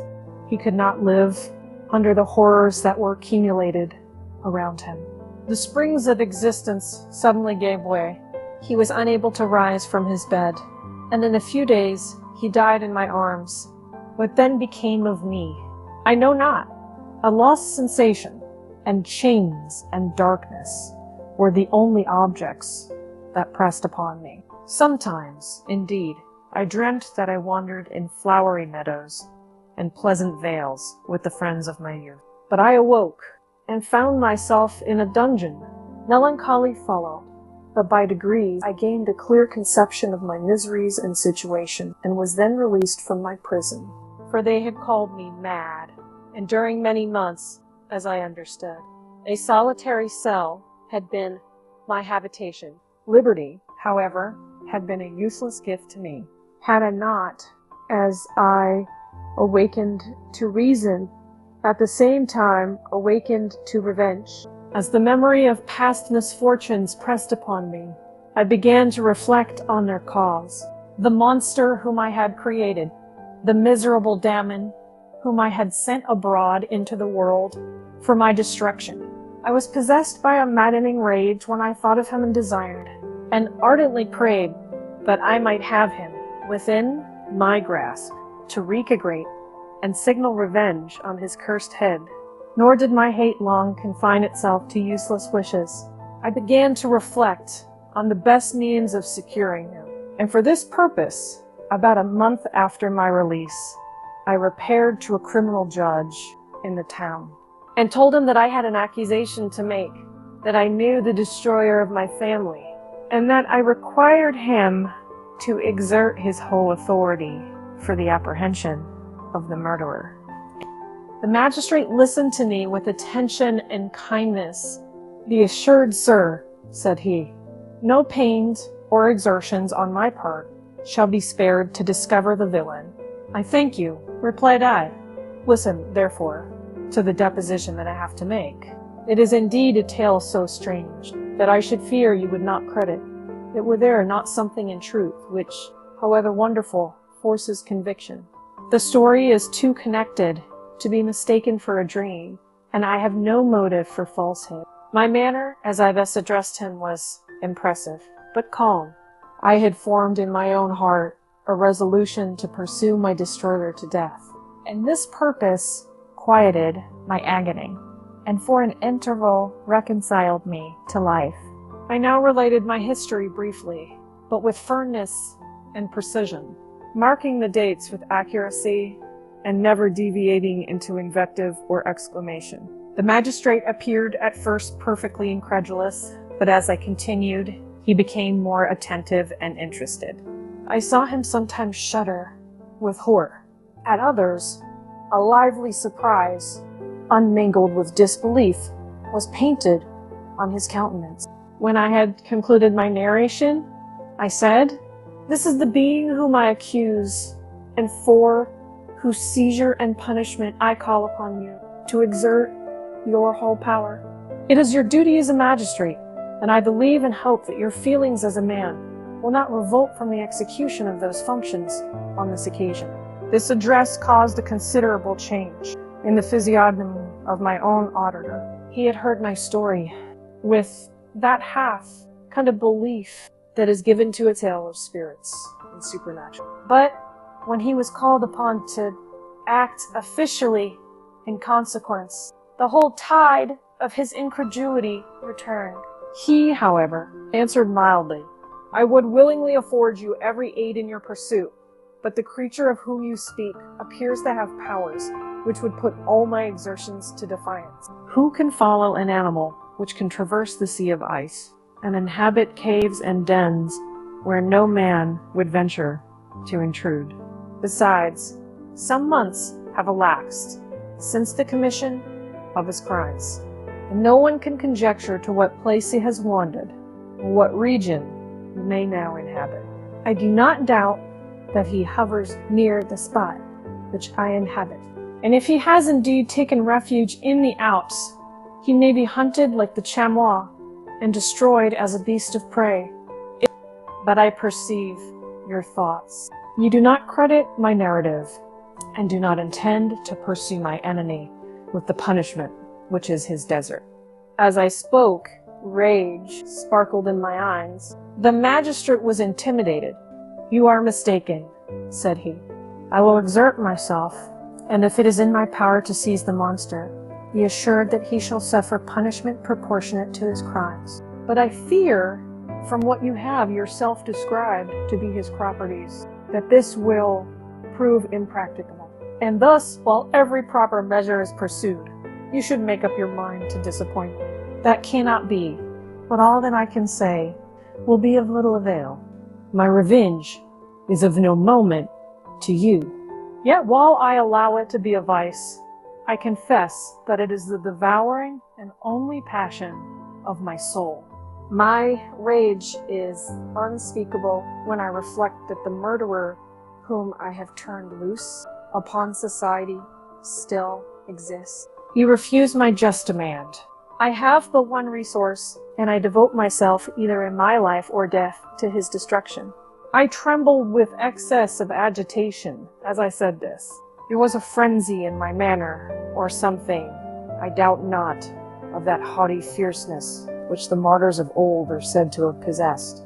But to a Geneva magistrate, whose mind was occupied by far other ideas than those of devotion and heroism, this elevation of mind had much the appearance of madness. He endeavored to soothe me as a nurse does a child, and reverted to my tale as the effects of delirium. "Man," I cried, "how ignorant art thou in thy pride of wisdom! Cease! You know not what it is you say." I broke from the house, angry and disturbed, and retired to meditate on some other mode of action. Chapter 24. My present situation was one in which all voluntary thought was swallowed up and lost. I was hurried away by fury. Revenge alone endowed me with strength and composure. It molded my feelings and allowed me to be calculating and calm at periods when otherwise delirium or death would have been my portion. My first resolution was to quit Geneva forever. My country, which when I was happy and beloved was dear to me, now in my adversity became hateful. I provided myself with a sum of money, together with a few jewels which had belonged to my mother, and departed. And now my wanderings began, which are to cease but with life. I have traversed a vast portion of the earth, and have endured all the hardship which travelers in deserts and barbarous countries are wont to meet. How I have lived, I hardly know. Many times have I stretched my failing limbs upon the sandy plain and prayed for death, but revenge kept me alive. I dared not die and leave my adversary in vain. When I quitted Geneva, my first labor was to gain some clue by which I might trace the steps of my fiendish enemy. But my plan was unsettled, and I wandered many hours round the confines of the town, uncertain what path I should pursue. As night approached, I found myself at the entrance of the cemetery, where William, Elizabeth, and my father reposed. I entered it and approached the tomb which marked their graves. Everything was silent, except the leaves of the trees, which were gently agitated by the wind. The night was nearly dark, and the scene would have been solemn and affecting even to an uninterested observer. The spirits of the departed seemed to flit around, and to cast a shadow, which was felt but not seen, around the head of the mourner. The deep grief which this scene had at first excited quickly gave way to rage and despair. They were dead, and I lived. A murderer also lived, and to destroy him I must drag out my weary existence.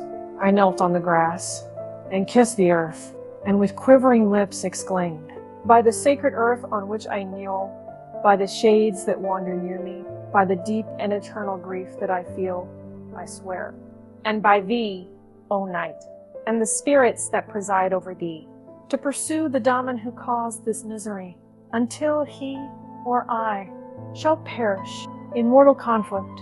For this purpose, I will preserve my life. To execute this dear revenge will I again behold on the sun, and tread the green herbage of earth, which otherwise should vanish from my eyes forever. And I call on you, spirits of the dead, and on you, wandering ministers of vengeance, to aid and conduct me in my work. Let the cursed and hellish monster drink deep of agony. Let him feel the despair that now torments me. I had begun my adjuration with solemnity and an awe which almost assured me that the shades of my murdered friends heard and approved my devotion. But the furies possessed me as I concluded, and rage choked my utterance. I was answered through the stillness of night by a loud and fiendish laugh. It rang in my ears long and heavily. The mountains re-echoed it, and I felt as if all hell surrounded me with mockery and laughter. Surely in that moment I should have been possessed by frenzy and have destroyed my miserable existence. But that my vow was heard and that I was reserved for vengeance. The laughter died away when a well-known and abhorred voice, apparently close to my ear, addressed me in an audible whisper. "I am satisfied, miserable wretch. You have determined to live, and I am satisfied." I darted towards the spot from which the sound proceeded, but the devil eluded my grasp. Suddenly, the broad disk of the moon arose and shone full upon his ghastly and distorted shape as he fled with more than mortal speed. I pursued him, and for many months this has been my task. Guided by a slight clue, I followed the windings of the Rhone, yet vainly. The blue Mediterranean appeared, and by a strange chance, I saw the fiend enter by night and hide himself in a vessel bound for the Black Sea. I took my passage in the same ship, but he escaped, I know not how, amidst the wilds of Tartary and Russia.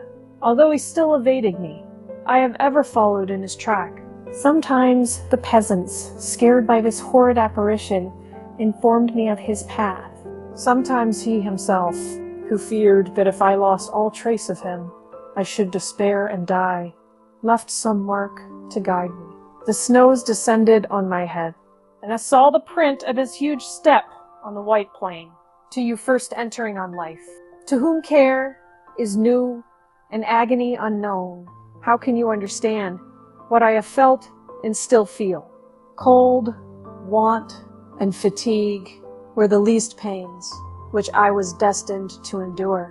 I was cursed by some devil and carried about with me my eternal hell. Yet still a spirit of good followed and directed my steps, and when I most murmured, would suddenly extricate me from seemingly insurmountable difficulties. Sometimes, when nature, overcome by hunger, sank under the exhaustion, a repast was prepared for me in the desert that restored and inspirited me. The fare was indeed coarse, such as the peasants of the country ate, but I will not doubt that it was set there by the spirits that I had invoked to aid me. Often, when all was dry, the heavens cloudless, and I was parched by thirst, a slight cloud would bedim the sky, shed the few drops that revived and vanished. I followed, when I could, the courses of the rivers. The Daemon generally avoided these, as it was here that the population of the country chiefly collected. In other places, human beings were seldom seen, and I generally subsisted on the wild animals that crossed my path. I had money with me and gained the friendship of the villagers by distributing, or I brought with me some food that I had killed, which, after taking a small part, I always presented to those who had provided me with fire and utensils for cooking. My life, as it passed thus, was indeed hateful to me, and it was during sleep alone that I could taste joy. Oh, blessed sleep! Often when most miserable, I sank to repose, and my dreams lulled me even to rapture. The spirits that guarded me had provided these moments, or rather hours of happiness, that I might retain strength to fulfill my pilgrimage. Deprived of this respite, I should have sunk under my hardships.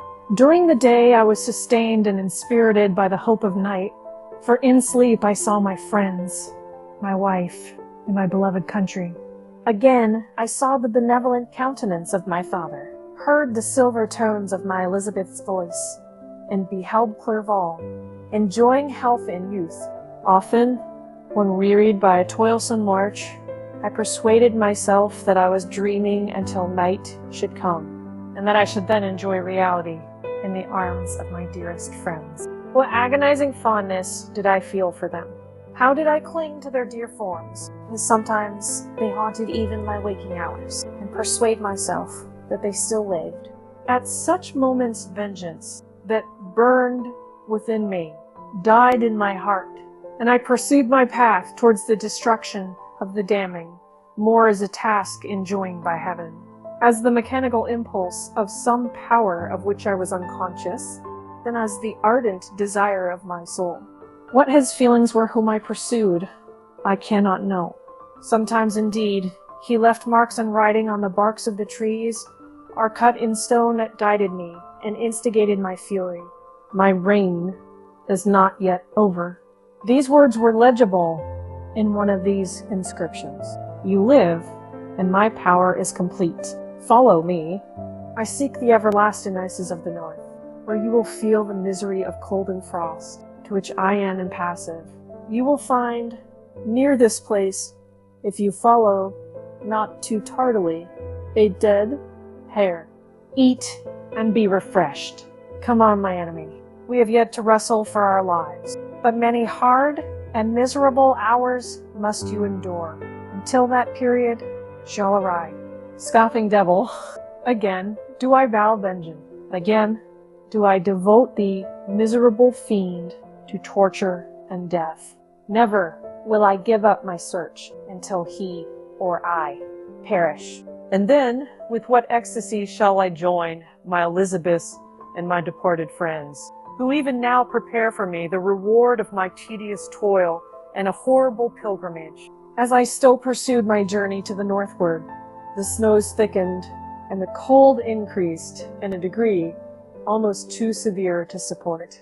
The peasants were shut up in their hovels, and only a few of the most hardy ventured forth to seize the animals whom starvation had forced from their hiding places to seek for prey. The rivers were covered with ice, and no fish could be procured, and thus I was cut off from my chief article of maintenance. The triumph of my enemy increased with the difficulty of my labors. One inscription that he left was in these words: "Prepare, your toils only begin. Wrap yourself in furs and provide food, for we shall soon enter upon a journey where your sufferings will satisfy my everlasting hatred." My courage and perseverance were invigorated by these scoffing words. I resolved not to fail in my purpose, and calling on heaven to support me, I continued with unabated fervor to traverse immense deserts, until the ocean appeared at a distance and formed the utmost boundary of the horizon. Oh, how unlike it was to the blue seasons of the south. Covered with ice, it was only to be distinguished from land by its superior wildness and ruggedness. The Greeks wept for joy when they beheld the Mediterranean from the hills of Asia, and hailed with rapture the boundary of their toils. I did not weep, but I knelt down, and with a full heart thanked my guiding spirit for conducting me in safety to the place where I hoped, notwithstanding my adversary's giving, to meet and grapple with him. Some weeks before this period, I had procured a sledge and gods, and thus traversed the snows with inconceivable speed. I know not whether the fiend possessed the same advantages, but I found that, as before, I had daily lost ground in the pursuit. I now gained on him, so much so that when I first saw the ocean, he was been 1 day's journey in advance, and I hoped to intercept him before he should reach the beach. With new courage, therefore, I pressed on, and in 2 days arrived at a wretched hamlet on the seashore. I inquired of the inhabitants concerning the fiend and gained accurate information. A gigantic monster, they said, had arrived the night before, armed with a gun and many pistols, putting to flight the inhabitants of a solitary cottage through fear of his terrific appearance. He had carried off their store of winter food, and placing it in a sledge to draw, which he had seized on a numerous drove of trained dogs, he had harnessed them, and the same night, to the joy of the horror-struck villagers, had pursued his journey across the sea in a direction that led to no land, and they conjectured that he must speedily be destroyed by the breaking of the ice, or frozen by the eternal frosts. On hearing this information, I suffered a temporary access of despair. He had escaped me, and I must commence a destructive and almost endless journey across the mountainous ices of the ocean, amidst cold that few of the inhabitants could long endure, and which I, the native of a genial and sunny climate, could not hope to survive. The majority of the battle has shown to create one of the opposites of the special text to or special life similar, and like a mighty tide, overwhelmed every other feeling. After a slight repose, during which the spirits of the dead hovered round and instigated me to toil and revenge, I prepared for my journey. I exchanged my land sledge for one fashioned for the inequalities of the frozen ocean, and purchasing a plentiful stock of provisions, I departed from Rheims. I cannot guess how many days have passed since then, but I have endured misery, which nothing but the eternal sentiment of a just retribution, burning within my heart, could have enabled me to support. Immense and rugged mountains of ice often barred up my passage, and I often heard the thunder of the ground sea, which threatened my destruction. But again, the frost came and made the paths of the sea secure by the quantity of provision which I had consumed. I should guess that I had passed 3 weeks in this journey, and the continual protraction of hope returning back upon the heart often wrung bitter drops of despondency and grief from my eyes. Despair had indeed almost secured her prey, and I should soon have sunk beneath this misery. Once, after the poor animals that conveyed me have with incredible toil gained the summit of a sloping ice mountain, and one, sinking under his fatigue, dined, I viewed the expanse before me with anguish, when suddenly my eye caught a dark speck upon the dusky plain. I strained my sight to discover what it could be, and uttered a wild cry of ecstasy when I distinguished a sledge in the distorted proportions of a well-known form within. With what a burning gush did hope revisit my heart. Warm tears filled my eyes, which I hastily wiped away that they might not intercept the view I had of the Damo. But still my sight was dinged by the burning drops, until, giving way to the emotions that oppressed me, I wept aloud. But this was not the time for delay.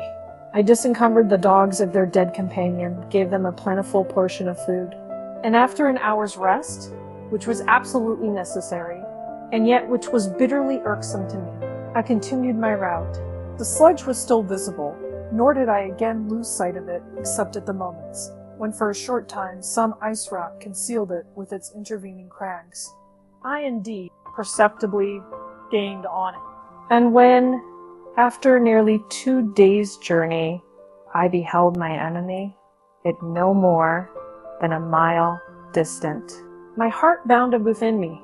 But now, when I appeared almost within grasp of my foe, my hopes were suddenly extinguished, and I lost all trace of him more utterly than I had ever done before. A ground sea was heard, the thunder of its progress, as the waters rolled and swelled beneath me, became every moment more ominous and terrific. I pressed on, but in vain. The wind arose. The sea roared, and, as with the mighty shock of an earthquake, it split and cracked with a tremendous and overwhelming sound. The work was soon finished. In a few minutes, the tumultuous sea rolled between me and my enemy, and I was left drifting on a scattered piece of ice, continually lessening and thus preparing. In this manner, many appalling hours passed. Several of my dogs died, and I myself was about to sink under the accumulation of distress when I saw your vessel riding at anchor and holding forth to me hopes of succor and life. I had no conception that vessels ever came so far north, and was astounded at the sight. I quickly destroyed part of my sledge to construct oars, and by these means was enabled, with infinite fatigue, to move my ice raft in the direction of your ship. I had determined, if you were going southwards, still to trust myself to the mercy of the seas, rather than abandon my purpose. I hoped to induce you to grant me a boat with which I could pursue my enemy, but your direction was northwards. You took me on board when my vigor was exhausted, and I should soon have sunk under my multiplied hardships into a death which I still dread, for my task is unfulfilled. Oh, when will my guiding spirit, in conducting me to the Daemon, allow me the rest I so much desire? Or must I die and he yet live? If I do, swear to me, Walton, that he shall not escape, that you will seek him and satisfy my vengeance in his death. And do I dare to ask of you to undertake my pilgrimage, to endure the hardships that I have undergone? No, I am not so selfish. Yet, when I am dead, if he should appear, if the ministers of vengeance should conduct him to you, swear that he shall not live.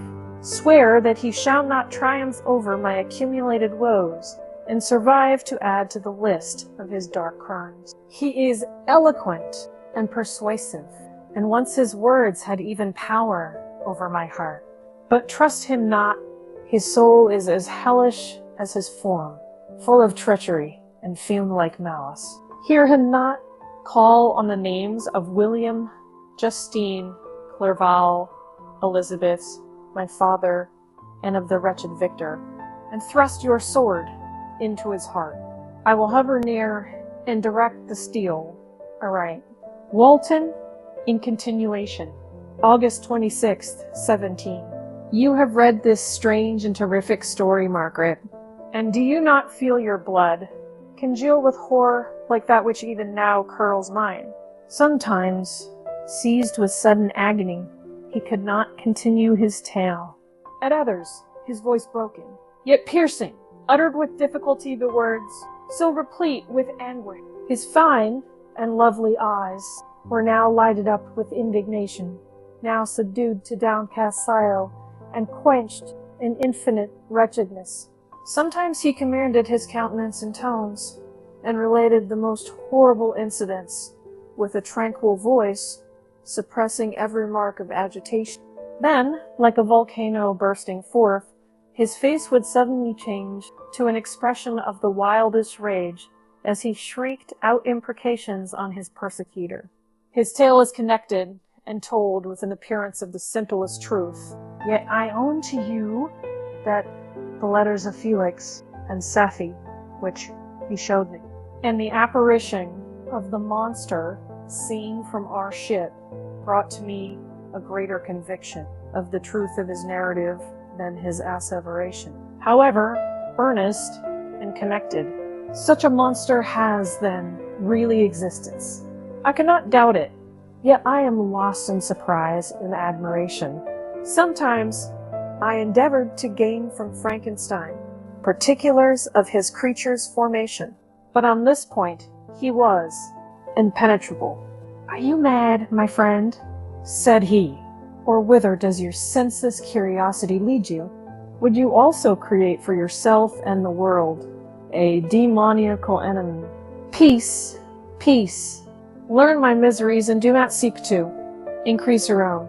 Frankenstein discovered, but had made notes concerning his history. He asked to see them, and then himself corrected and augmented them in many places, but principally in giving the life and spirit to the conversations he held with his enemy. "Since you have preserved my narration," said he, "I would not that a mutilated one should go down to posterity. Thus has a week passed away, while I have listened to the strangest tale that ever imagination formed. My thoughts and every feeling of my soul have been drunk up by the interest for my guest, which this tale and his own elevated and gentle manners have created. I wish to soothe him, yet can I counsel one so infinitely miserable, so destitute of every hope of consolation, to live. The only joy that he can now know will be when he composes his shattered spirit to peace and death. Yet he enjoys one comfort, the offspring of solitude and delirium. He believes that when in dreams he holds converse with his friends, and derives from that communion consolation for his miseries or excitements to his vengeance, that they are not the creations of his fancy, but the beings themselves who visit him from the regions of a remote world. This faith gives a solemnity to his reveries that render them to me almost as imposing and interesting as truth.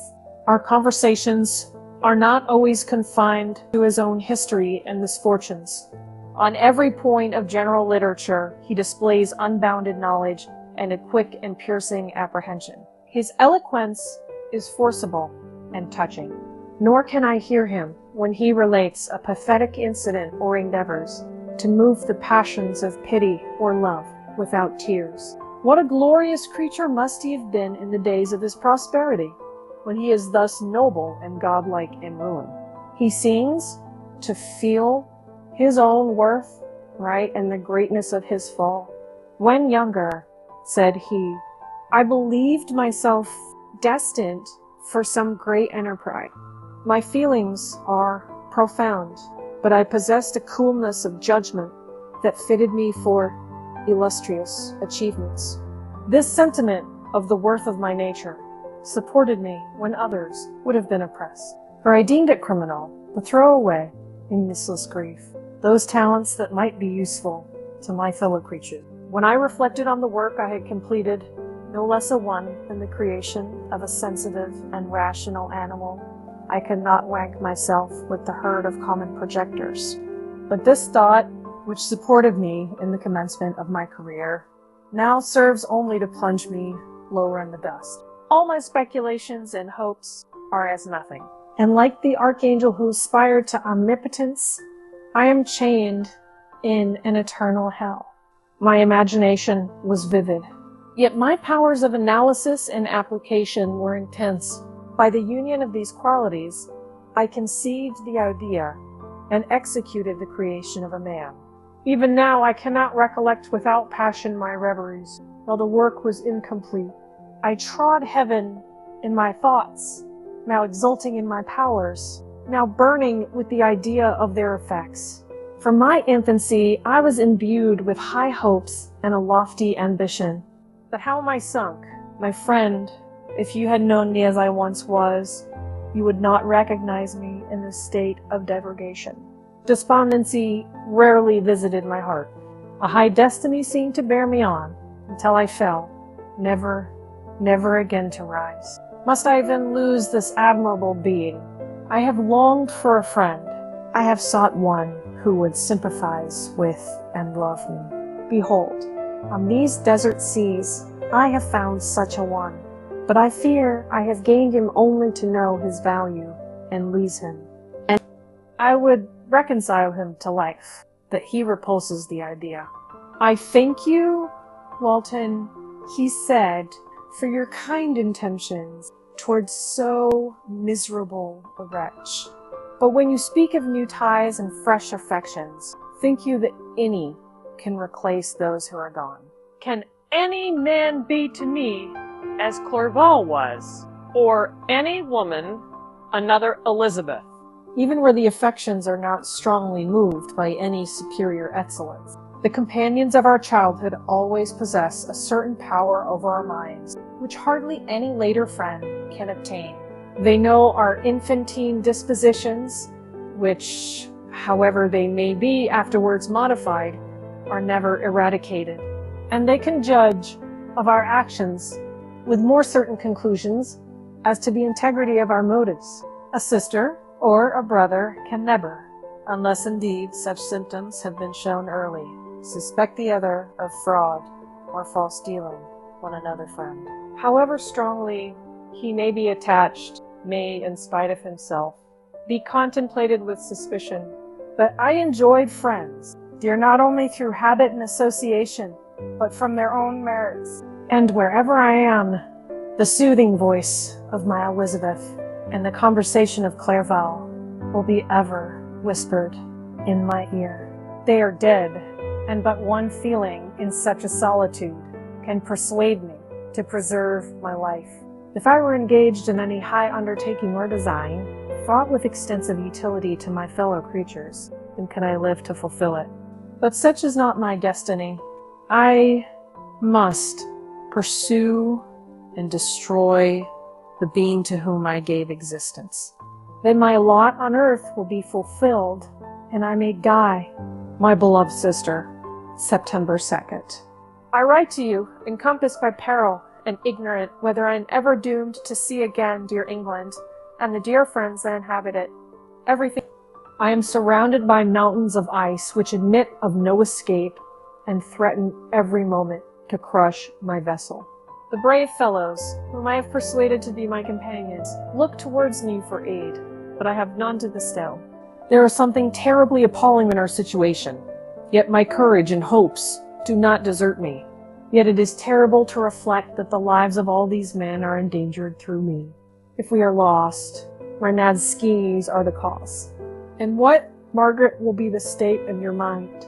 You will not hear of my destruction, and you will anxiously await my return. Years will pass, and you will have visitings of despair, and yet be tortured by hope. My beloved sister, the sickening failing of your heartfelt expectation is, in prospect, more terrible to me than my own death. But you have a husband and lovely children. You may be happy. Heaven bless you, and make you so. My unfortunate guest regards me with the tenderest compassion. He endeavors to fill me with hope, and talks as if life were a possession which he valued. He reminds me how often the same accidents have happened to other navigators who have attempted this sea. But in spite of myself, he fills me with cheerful auguries. Even the sailors feel the power of his eloquence. When he speaks, they no longer despair. He rouses their energies, And while they hear his voice, they believe these vast mountains of ice are molehills which will vanish before the resolutions of man. These feelings are transitory. Each day of expectation delayed fills them with fear, and I almost dread a mutiny caused by this despair. September 5th. A scene has just passed of such uncommon interest that, although it's highly probable that these papers may never reach you, yet I cannot forbear recording it. We are still surrounded by mountains of ice, still in imminent danger of being crushed in their conflict. The cold is excessive, and many of my unfortunate comrades have already found a grave amidst this scene of desolation. Frankenstein has daily declined in health. A feverish fire still glimmers in his eyes, but he is exhausted, and when suddenly roused to any exertion, he speedily sinks again into apparent lifelessness. I mentioned in my last letter the fears I entertained of a mutiny. This morning, as I sat watching the wan countenance of my friend, his eyes half closed, his limbs hanging listlessly, I was roused by half a dozen of the sailors, who demanded admission into the cabin. They entered, and their leader addressed me. He told me that he and his companions had been chosen by the other sailors to come in deputation to me, to make me a requisition, which in justice I could not refuse. We were immured in ice, and should probably never escape, but they feared that if, as was possible, the ice should dissipate, and a free passage be opened, I should be rash enough to continue my voyage and lead them into fresh dangers, after they might happily have surmounted this. They insisted, therefore, that I should engage with a solemn promise that if the vessel should be freed, I would instantly direct my course southwards. This speech troubled me. I had not despaired, nor had I yet conceived the idea of returning. If set free, yet could I, in justice, or even in possibility, refuse this demand. I hesitated before I answered, when Frankenstein, who had at first been silent, and indeed appeared hardly to have force enough to attend, now roused himself. His eyes sparkled, and his cheeks flushed with momentary vigor. Turning towards the men, he said, "What do you mean? What do you demand of your captain? Are you then so easily turned from your design? Did you not call this a glorious expedition? And wherefore was it glorious? Not because the way was smooth and placid as a southern sea, but because it was full of dangers and terror. Because at every new incident your fortitude was to be called forth, and your courage exhibited. Because danger and death surrounded it, and these you were to brave and overcome. For this was it an honorable undertaking. You were hereafter to be hailed as the benefactors of your species, your names adored as belonging to brave men, who encountered death for honor and the benefit of mankind. And now, behold, with the first imagination of danger, or if you will, the first mighty and terrific trial of your courage, you shrink away and are content to be handed down as men who had not strength enough to endure cold and peril. And so, poor souls, they were chilly, and returned to their warm firesides. Why, that requires not this preparation. You need not have come thus far and dragged your captain to the shame of the defeat, merely to prove yourselves cowards. Ye men, or be more than men. Be steady to your purposes, and firm as a rock. This ice is not made of such stuff as your hearts may be. It is mutable and cannot withstand you if you say that it shall not. Do not return to your families with the stigma of disgrace marked on your brows. Return as heroes who have fought and conquered, and who know not what it is to turn their backs on the foe." He spoke this with a voice so modulated to the different feelings expressed in his speech, with an eye so full of lofty design and heroism, that can you wonder that these men were moved? They looked at one another and were unable to reply. I spoke. I told them to retire and consider of what had been said, that I would not lead them farther north if they strenuously desired the contrary, but that I hoped that with reflection their courage would return. They retired, and I turned towards my friend, but he was sunk in languor and almost deprived of life. How all this will terminate, I know not, but I had rather die than return shamefully, my purpose unfulfilled. Yet, I fear such will be my fate. The men, unsupported by ideas of glory and honor, can never willingly continue to endure their present hardships. September 7th. The die is cast. I have consented to return if we are not destroyed. Thus are my hopes blasted by cowardice and indecision. I come back ignorant and disappointed. It requires more philosophy than I possess to bear this injustice with patience. September 12th. It is past. I am returning to England. I have lost my hopes of utility and glory. I have lost my friend, but I will endeavor to detail these bitter circumstances to you, my dear sister.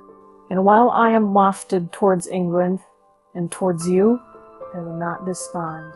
September 9th.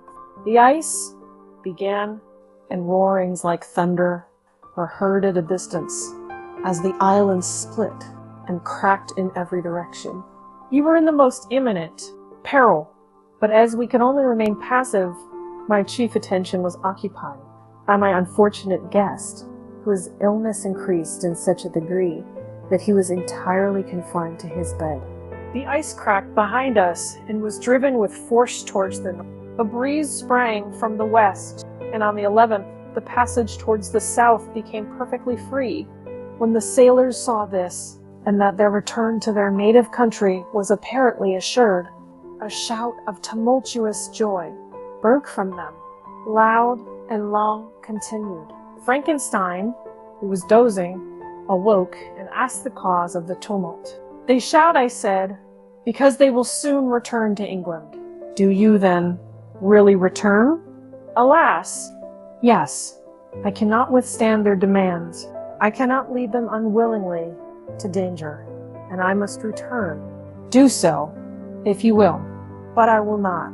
You may give up your purpose, but mine is assigned to me by heaven, and I dare not. I am weak, but surely the spirits who assist my vengeance will endow me with sufficient strength. Saying this, he endeavored to spring from the bed, but the exertion was too great for him. He fell back and fainted. It was long before he was restored, and I often thought that life was entirely extinct. At length, he opened his eyes. He breathed with difficulty and was unable to speak. The surgeon gave him a composing draught and ordered us to leave him undisturbed. In the meantime, he told me that my friend had certainly not many hours to live. His sentence was pronounced, and I could only grieve and be patient. I sat by his bed, watching him. His eyes were closed, and I thought he slept. But presently he called to me in a feeble voice, and bidding me come near, said, "Alas, the strength I relied on is gone. I feel that I shall soon die, and he, my enemy and persecutor, may still be in being. Think not, Walton, that in the last moments of my existence, I feel that burning hatred and ardent desire of revenge I once expressed, but I feel myself justified in desiring the death of my adversary. During these last days, I have been occupied in examining my past conduct, nor do I find it blamable. In a fit of enthusiastic madness, I created a rational creature, and was bound towards him to assure, as far as was in my power, his happiness and well-being. This was my duty, but there was another still paramount to that. My duties towards the beings of my own species had greater claims to my attention, because they included a greater proportion of happiness or misery. Urged by this view, I refused, and I did right in refusing, to create a companion for the first creature. He showed unparalleled malignity and selfishness in evil. He destroyed my friends. He devoted to destruction beings who possessed exquisite sensations, happiness, and wisdom. Nor do I know where this thirst for vengeance may end. Miserable himself, that he may render no other wretched, he ought to die. The task of his destruction was mine, but I have failed. When actuated by selfish and vicious motives, I asked you to undertake my unfinished work, and I renew this request now, when I am only induced by reason and virtue. Yet I cannot ask you to renounce your country and friends to fulfill this task. Now that you are returning to England, you will have little chance of me. But the consideration of these points and the well-balancing of what you may esteem your duties, I leave to you. My judgment and ideas are already disturbed by the near approach of death. I dare not ask you to do what I think right, for I may still be misled by passion. They should live to be an instrument of mischief disturbs me. In other respects, this hour, when I momentarily expect my release, is the only happy one which I have enjoyed for several years. The forms of the beloved dead flit before me, and I hasten to their arms. Farewell, Walton. Seek happiness and tranquility and avoid ambition, even if it be only the apparently innocent one of distinguishing yourself in science and discovery. Yet, why do I say this? I have myself been blasted in these hopes, yet another may succeed. His voice became fainter as he spoke, and at length, exhausted by his effort, he sank into silence. About half an hour afterwards, he attempted again to speak, but was unable. He pressed my hand feebly, and his eyes closed forever, while the irradiation of a gentle smile passed away from his lips. Margaret, what comment can I make on the untimely extinction of this glorious spirit? What can I say that will enable you to understand the depths of my sorrow? All that I should express would be inadequate and feeble. My tears flow, my mind is overshadowed by a cloud of disappointment, but I journey towards England, and I may there find consolation. I am interrupted. What do these sounds portend? It is midnight, the breeze blows fairly, and the watch on deck scarcely stir. Again there is a sound as of a human voice, but hoarser. It comes from the cabin, where the remains of Frankenstein still lie. I must arise and examine. Good night, my sister. Great God, what a scene has just taken place. I am yet dizzy with the remembrance of it. I hardly know whether I shall have the power to detail it. Yet the tale which I have reported would be incomplete without this final and wonderful catastrophe. I entered the cabin where lay the remains of my ill-fated and admirable friend. Over him hung a form which I cannot find words to describe, gigantic in stature, yet uncouth and distorted in its proportion. As he hung over the coffin, his face was concealed by long locks of ragged hair, but one vast hand was extended, in color and apparent texture like that of a mummy. Extended. When he heard the sound of my approach, he ceased to utter exclamations of grief and horror, and sprung towards the window. Never did I behold a vision so horrible as his face, of such loathsome yet appalling hideousness. I shut my eyes involuntarily and endeavored to recollect what were my duties with regard to this destroyer. I called on him to stay. He paused, looking on me with wonder, and again turning towards the lifeless form of him. He seemed to forget my presence, and every feature and gesture seemed instigated by the wildest rage of some uncontrollable passion. That is also my victim, he exclaimed. In his murder, my crimes are consummated. A miserable series of my being is wound to its close. Oh, Frankenstein, generous and self-devoted being, what does it avail that I now ask thee to pardon me? In 1815, who irretrievably destroyed thee by destroying all thou lovest. Alas, he is cold. He cannot answer me. His voice seemed suffocating, and my first impulses, which had suggested to me the duty of obeying the dying request of my friend and destroying his enemy, were now suspended by a mixture of curiosity and compassion. I approached this tremendous being. I dared not again raise my eyes to his face. There was something so scaring and unearthly in his ugliness. I attempted to speak, but the words died away on my lips. The monster continued to utter wild and incoherent self-reproaches. At length, I gathered resolution to address him in a pause of the tempest of his passion. "Your repentance," I said, "is now superfluous. If you had listened to the voice of conscience and heeded the stings of remorse before you had urged your diabolical vengeance to this extremity, Frankenstein would yet have lived." "And do you dream?" said the daemon. "Do you think that I was then dead to agony and remorse? He continued, pointing to the corpse, "he suffered not in the consummation of the deed." "Oh, not the 10,000th portion of the anguish that was mine during the lingering detail of its execution." A frightful selfishness hurried me on, while my heart was poisoned with remorse. Think you that the groans of Clerval were music to my ears? My heart was fashioned to be susceptible of love and sympathy, and when wrenched by misery to vice and hatred, it did not endure the violence of the change without torture, such as you cannot even imagine. After the murder of Clerval, I returned to Switzerland, heartbroken and overcome. I pity Frankenstein. My pity amounted to horror. I abhorred myself. But when I discovered that he, the author at once of my existence and of its unspeakable torments, dared to hope for happiness, and while he accumulated wretchedness and despair upon me, he sought his own enjoyment in feelings and passions, from the indulgence of which I was forever barred.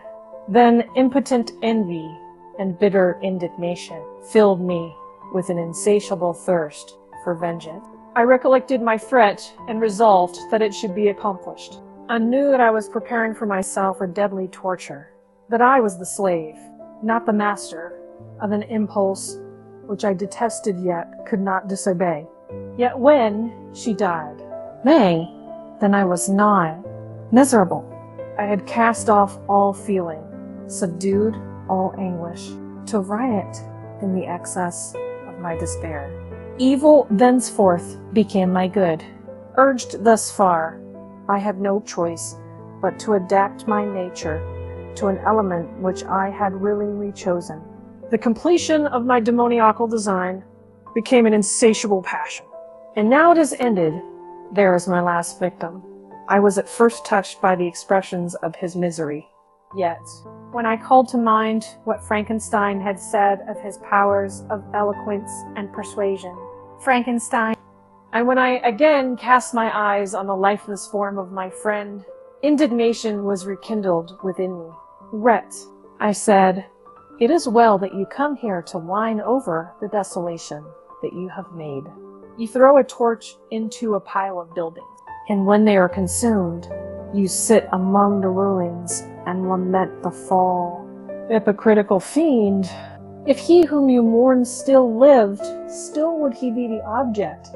Again would he become the prey of your accursed vengeance. It is not pity that you feel. You lament only because the victim of your malignity is withdrawn from your power. Oh, it is not thus, interrupted the being. Yet such must be the impression conveyed to you by what appears to be the purport of my action. Yet I seek not a fellow feeling in my misery.